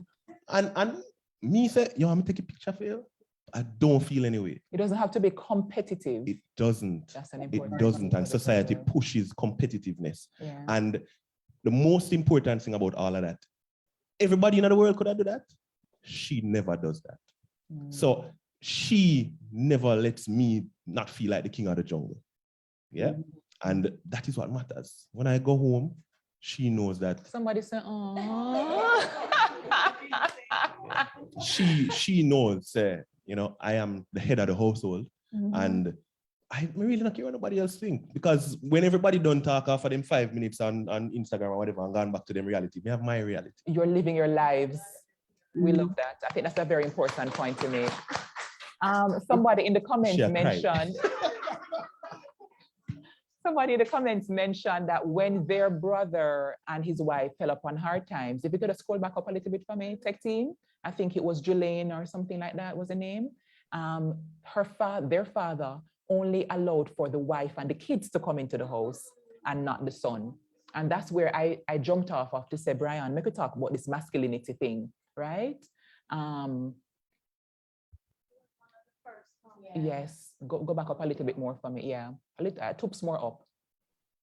One more again. There it is. I think it depends on the relationship. You were Shanique. I think it depends on the relationship. My dad didn't let my brother-in-law in when they had a difficulty. Only my sis and the kids. You know, Kamala, somebody said, do you think the parents would have been so accommodating if they didn't like Brian? Yes and no, because them like them daughter. So even if them don't like me, in support of the union. In support of the union is a package. And if they want her happy, I am a part of that happy happiness. with you. But also, as spouses, we also have to take a stand for our partners. Mm-hmm. There is no way that I would ever allow my parents or any family member or anybody at all to disrespect my king. So if it is that you are all well and happy to have me and the children, but not my husband, well, you're not going to get any of us. That's Because right, at that's the not end your of the space. day, That's right. he is my home. So anywhere I am, he is. And if you That's don't right. contribute to our peace, then you just can't be We a part can't of our coexist. space. Mhm. And I think a lot of times when these things come into play and persons just willingly allow those boundaries to just be trodden on and broken down, then it Yes. also leads to problems in the marriage, because That's right. I would never willingly and, just sit down and allow anybody to disrespect my husband, right? And She vice really will versa. fight. And No, Terry I says, really "Bass don't will. play with our Bubbles. bri, and we know this." Oh yeah, Yeah, absolutely. so I believe that we also have to stand up firm to whoever it is, parents, mother. We're not talking about being disrespectful, because there's a difference between being disrespectful and being firm. Yeah, And I believe in being firm, and I believe in setting healthy boundaries and letting those boundaries be known, Mhm. right? Letting those boundaries be known. And I think that we also have to have that conversation. All right, so in that instance, so you allow me and the children, but you don't allow my husband. All right, at the end of the day, what am I going home to? When my mother and father gone about them business, right? Mhm. Okay, I have decided to just allow any and anything to happen where my husband is concerned. So I think sometimes we also have to make some tough decisions, and where family is concerned, and this is something that we've spoken of over and over, I am always willing and ready to love you from afar. It don't matter who you are. If you don't add to my peace, then I am willing to love you from afar. It doesn't matter who you are. And so I have found in my relationships with my parents and my siblings, thankfully, we don't have that issue, right? But I know of persons who have constant struggles. And I'm saying, if that then leads to your marriage being on the rocks because of family members, so long, bye-bye. I love you from afar. At the end of the day, we are one. So if you're going to treat him a certain way, I take it as you treating me the same way. And that's just it. Yeah. Sherry-Ann, I'd like to get your thoughts on this issue of drawing healthy boundaries in a relationship, in a marriage, right? For example, there are certain things that some people take as a given, and some other couples say this doesn't work for us. Let's talk about the issue of like having access to each other's devices, passwords, etc. What are your thoughts? Guide us in your wisdom in terms of what works, what should be a healthy boundary. My wisdom. Yes, speak to us.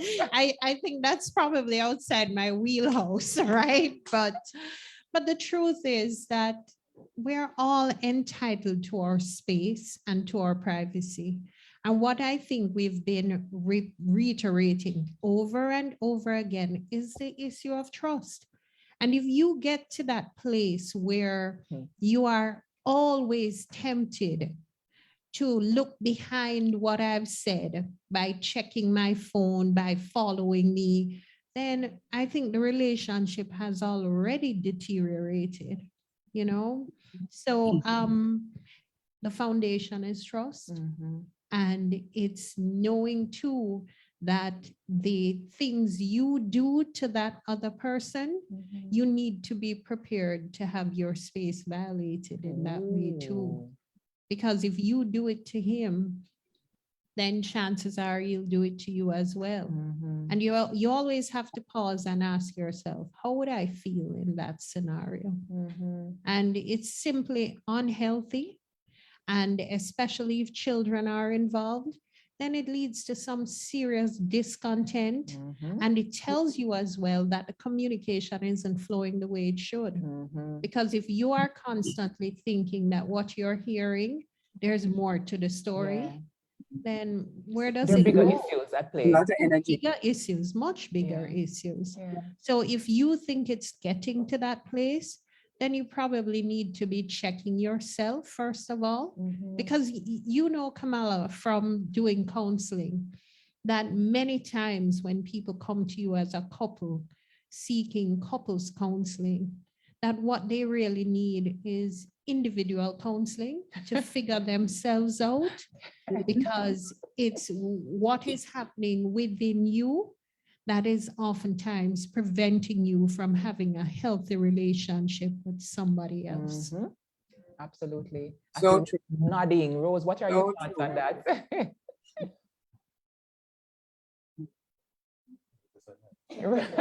What are your thoughts, Rose? I see you nodding away. No, but absolute agreement with Shariam, because we need to try and be whole persons before we enter into unions. Wow. You know, whole persons. So we have to be working on ourselves, our character, our beliefs, everything about us, so that when we come to a union, we have brought so much value. And we don't necessarily expect the other person to fill in all the various gaps that exist in our own lives. You know, if we have two whole persons coming together, then that is awesome.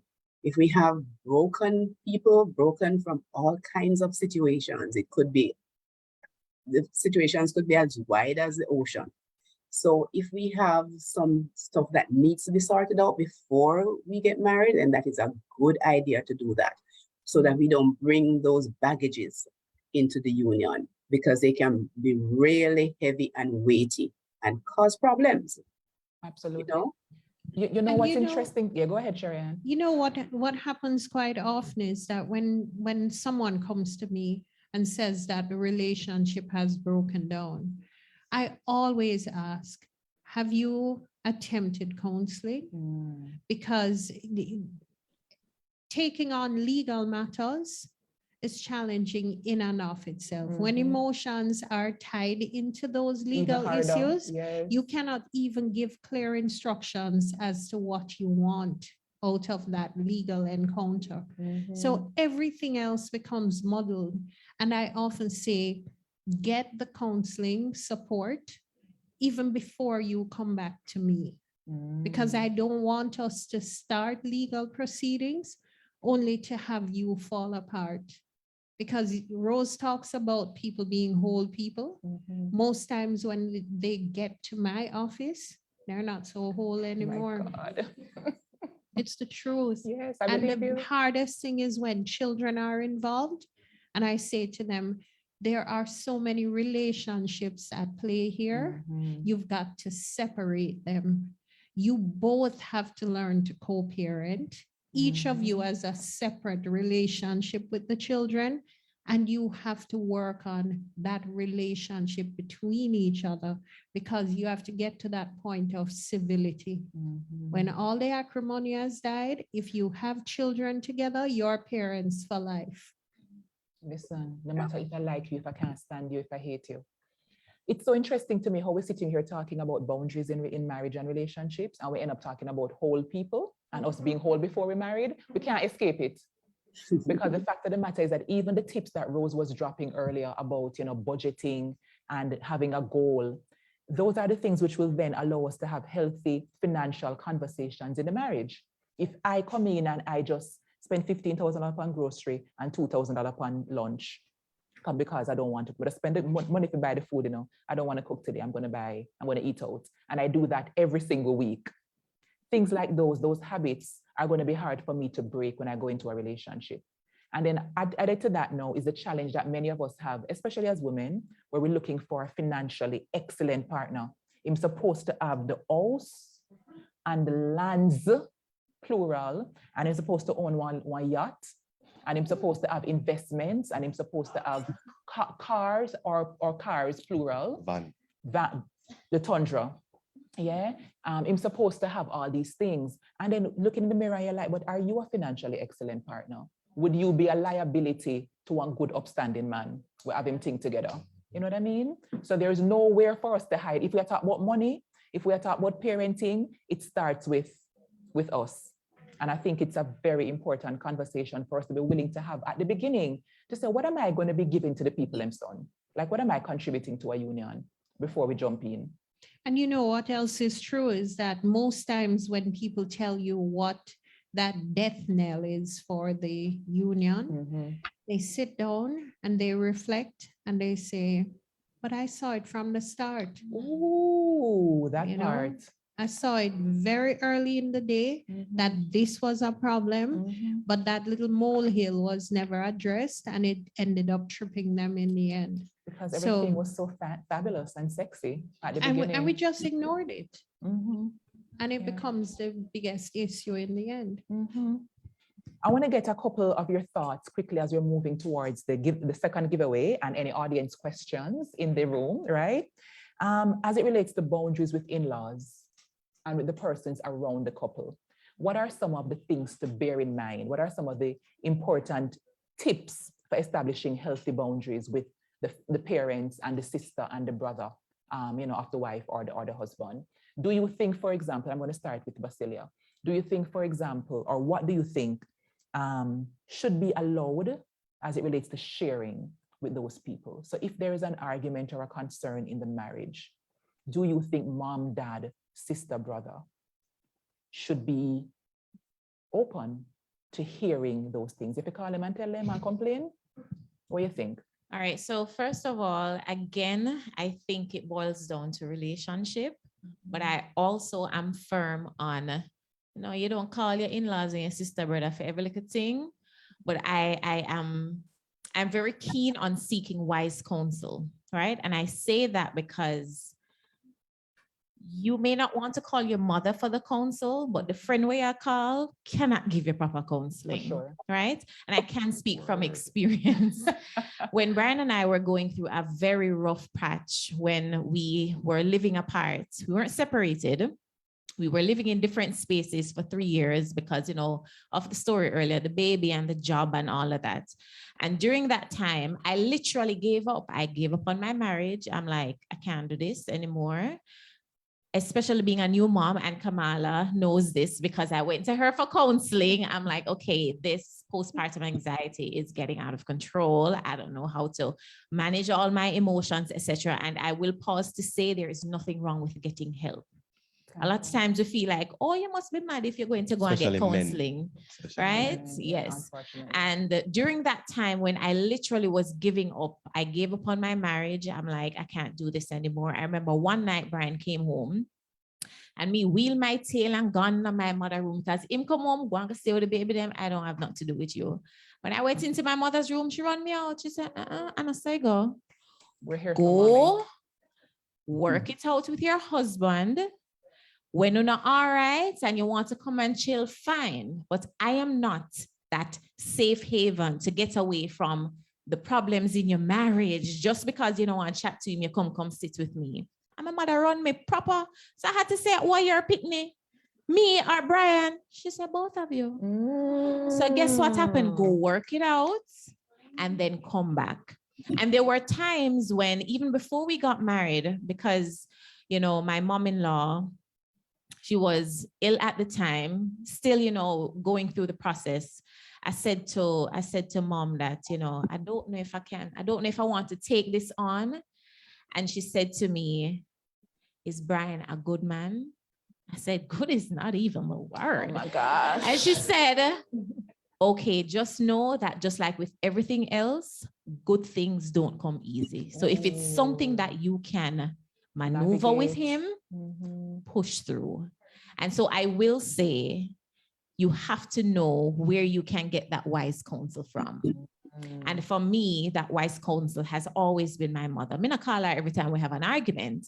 But if I see that it reaches a place where I don't think I'm thinking rational about it, or I have that gut feeling that I'm not making the right decision, she has always been my go-to person. And so I think that you have to be deliberate about who you seek counsel from. And I have always said as well that single people don't always give the best marriage advice because they're not in the situation. I'm not saying that single people can't give great advice. I'm just saying sometimes running to a single person about your marriage problems is not always the best thing. And so you have to be very, very careful. Intentional. And there's a flip side to that. Not everybody may have a family structure like what Basillia would have had.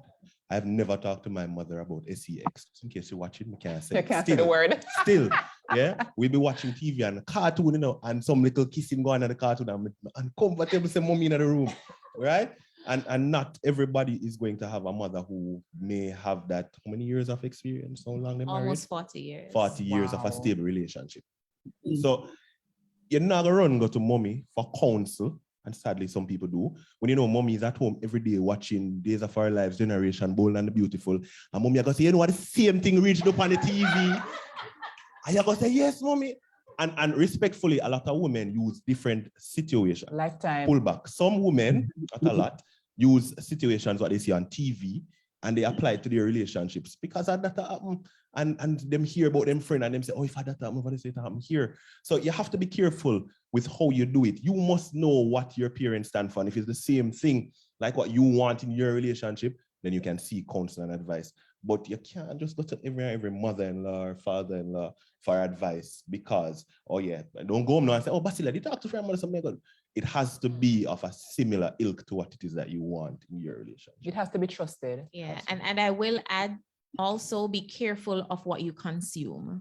Personally, I do not watch shows, series, or get engaged in about, you know, women who are glorified for taking people's husband and this whole heap of mix up with cheating. And, you know, in certain series, and I won't call any name. Oh, me call name. I'm sorry to all those who are watching. Right. I won't call this name, but it was a very glorified series where a certain woman was sleeping with a certain man of a particular position. And it's like everybody watching just thought that this was okay. I personally don't consume certain things because, let me tell you, it is so funny. Becomes you. It's so funny how your mind works. You just watch it nice show, you know, and your husband happen to do something similar, and you're like, I see him thing. See there? See there, yeah. And I think those kind of things, especially if it's something that you consume very often, it breeds insecurity in your subconscious. And you start think all kind of things. I'm very careful of what I watch. You better go watch 2 cartoons and watch 2 something with my daughters than consume certain things that me want to play in my subconscious. And a quick point before you move on, Kamala. She always says it. She didn't say it this time, but usually she would say, if you go to your friend and share what is happening in your relationship when it's sour, when it is sweet again, your friend no forgive him for the sour Althea time. just said it. Althea said sometimes the parents can't let it go. Right. And we have to be careful of that because you now move on and the parents, remember the time when him did do so and so and so. You can't stay there. And that's why you have to also be careful about what you share, right? You have to be so very careful because at the end of the day, your family and friends, they have your best interest at heart, you know? They should. So they should have your best interest at heart. Thank you. Yeah, they should. And so you have to be careful about the things that you share. And if it is that you feel like if you share something, it's not something that your parents or family members can ever get over, even when you don't forgive your spouse and move on, find a third party who both on know, a third party who is objective. And for me, it would be a professional who can properly guide you through the situation. So you get work. So you have to be very, very, very careful. Sherry-Ann, thoughts on the boundaries in laws? My perspective comes from the interaction I've had with clients, right? So I will say to clients, or potential clients, the most important thing is to choose an attorney whose counsel you trust. And by that, I mean that everybody can give you a perspective about the right course of action, how much money you're supposed to demand for maintenance, which property you're supposed to get. At the end of the day, when you enter my office and I give you my opinion, we've got to discuss it and agree on the way forward. If, however, you don't accept my advice, you can always seek other advice. But at the end of the day, you have to stick to that attorney, Mhm. work with that attorney in trust to achieve your objectives. The hardest thing to do is to sit in a room with a client who is going to say to you, they have spoken with A, B, C, D, E, and this is what happened in matter X, Y, and Z. Mhm. The facts of your case will determine your outcomes. And if you're getting too much advice from all kinds of sources, be it the in-laws or the sister, the brother, the friends, Mhm. because guess what? Us as girlfriends, we do stick together when the relationship goes sour. And I say the support is wonderful, but create a clear line of demarcation Mhm. between that emotional support that you need, the legal advice that you need, the psychological advice that you need, so Mhm. that you're not looking for the advice from the wrong source. Yes. Right? And so my word on this, seek wise counsel.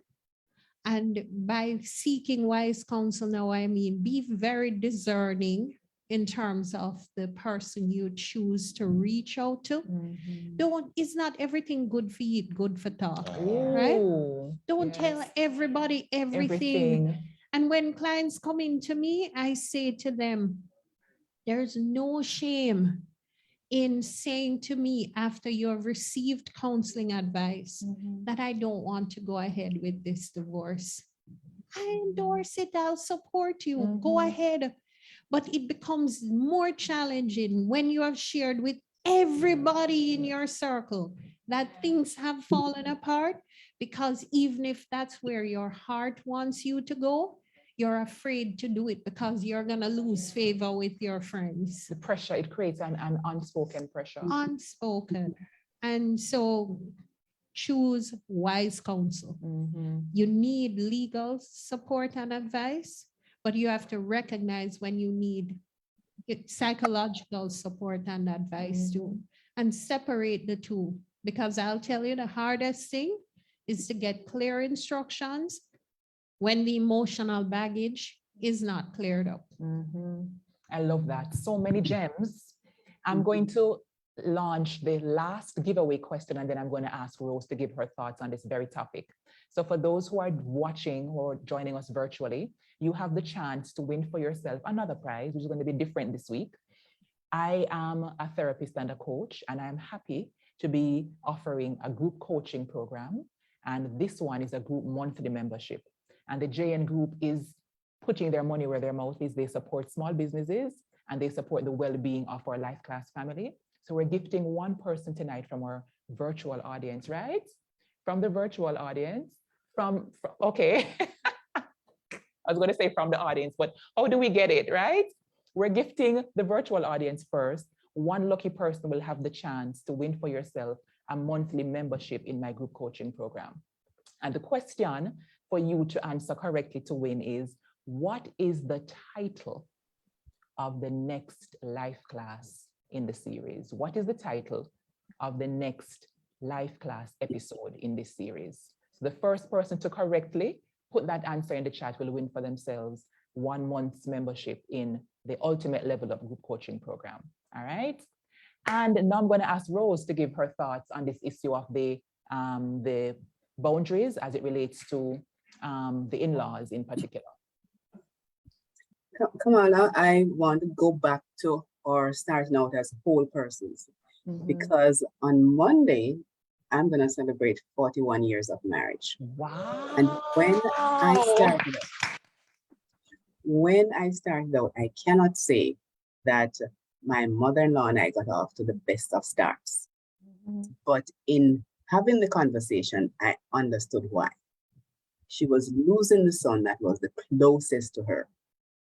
And so I completely understood.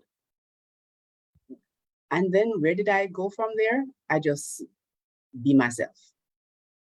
And within no time, it was like I was her favorite daughter-in-law. Within no time. But I understood why because she just couldn't see herself beyond having this son out of the house right now. And I understood that because she had lost her husband many years ago. And although she had 3 other sons, but this was the favorite. So I didn't let it offend me or anything. I just be myself. And so in the years following that, when you would go to her with anything, if you dare to go to her, her thing would be, no business, we don't know. So she took no sides or anything, you go sort it out. All right. So I concur with what Bass and her husband said, and Shariam, because you have to seek wise counsel. You cannot speak to any and anybody about what's going on. You cannot speak to everybody about what's going on. You should not speak to some single people about what's going on, for them not have a clue. Or they're very invested on the back end. Yeah. So I just completely agree with what you said, and that's my position. Seek wise counsel. Talk to the Lord about it before, first person kind of a thing. Hopefully you're in a church setting that you can also get counsel. For our fellowship, we have like an active marriage counseling group, and that helps. We build each other up and so on, and all of those things help. And of course, there are counselors and so on. But seek wise counsel, can be anybody. Thank you so much for that, Rose. Sherry, and you wanted to put in another point. Just one point that occurred to me is that you do have to share oftentimes what's going on with you, because there are some situations that are extremely bad, Dangerous. especially involving physical or psychological or emotional abuse. And if people don't know what's going on with you, they don't know how to help you. So again, wise counsel is important, but you've got to share sometimes. Yeah, because sometimes there is this expectation of secrecy, not privacy, but secrecy within a relationship, especially when there is abuse in the space. So it's a matter of knowing who is safe enough. We're going to launch our post-class poll to ask you 5 questions just to check out and see how class landed for you and if you received what you came for. While we're doing that, do we have any final question from the in-studio audience? We're not taking a heap of notes. I can see that. Is there anything you want to say or ask of our panelists before we say goodbye? So come right to the microphone as we're about to wrap it. So you have to come quick. And thank you for putting your hand up. So tell us your name, please, and what your question or comment is. Hi, everyone. Hi. Thank you for hosting me. I appreciate you, JN. Thank you. My question is, I am married, and sometimes I forget how long I'm married, but I'm married a long time. What if you're having an issue and you seek counsel and counsel said the other party needs to come and the other party doesn't come? How do you work that through? Because I'm having that issue. Thank you for asking. So I'm going to tackle it. It can be a very difficult space when both parties are not willing to come. What I find to be helpful is to lead with curiosity and not judgment or frustration. Because if a husband says, I don't want to come, and the wife is saying, you always and you never, then it just further contributes to them shutting down. So I think an important thing to say is, okay, I hear you, I respect you. First off, like your opinion, your choice is valid, but help me understand why. Is it because you think the person will not be objective? Is it because, we might have tried it before and it never landed well? Is it because I don't want to save the marriage? Is it because I'm afraid of speaking up? Is it because I'm afraid of emotions? Or because I don't know enough about what counseling looks like in reality, that I don't want to do that? So curiosity can help, because then it will give you a chance to give some information that can, perhaps change their choice. But sometimes they may still hold out and say no. It's good to get a reason, but we may not always get one. So I think to whatever extent you can still avail yourself of the help, then do that. And maybe when you go back when they go back home, you can share, because sometimes people think counseling, especially couples counseling, is going to be about bashing one party or the other. And especially if you started with the therapist before, then it can lend itself to the notion that, you go tell them all the things when me not right. So maybe an option can be, how about we get somebody for you separately, and then we can bring ourselves together? Or what about we change counselors and the two of us start fresh? We choose somebody of both of our liking and we start fresh right there. But of course, we can't control the outcome, unfortunately. Sometimes you just have to go ahead and get what we need to get. Can All I chime in right. quickly, Kamala? Yes, As a man, I'm pulling up the poll. it's either two things that would work for me. Mhm. Either I get a personal revelation that it's important and I realize that I want to save my marriage and this is going to help.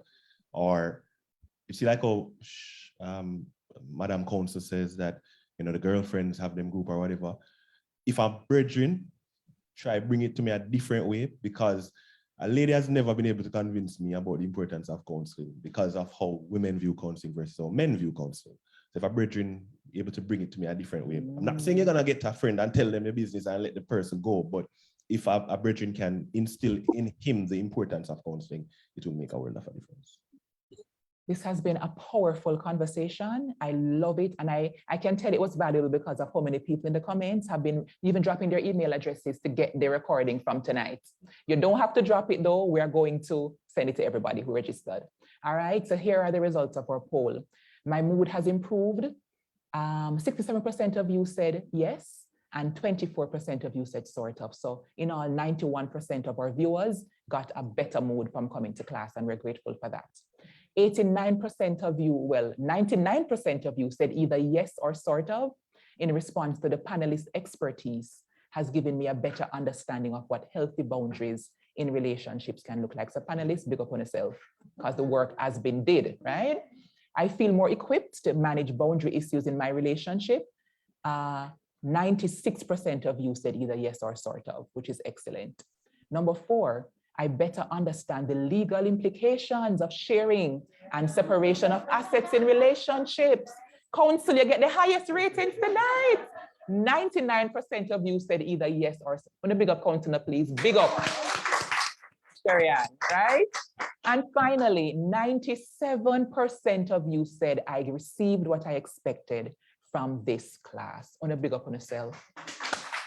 And join us again for sure. Come back for good energy and good food and great conversation on August the 3rd, where we're going to talk about me, myself, and I, self-care, selfishness.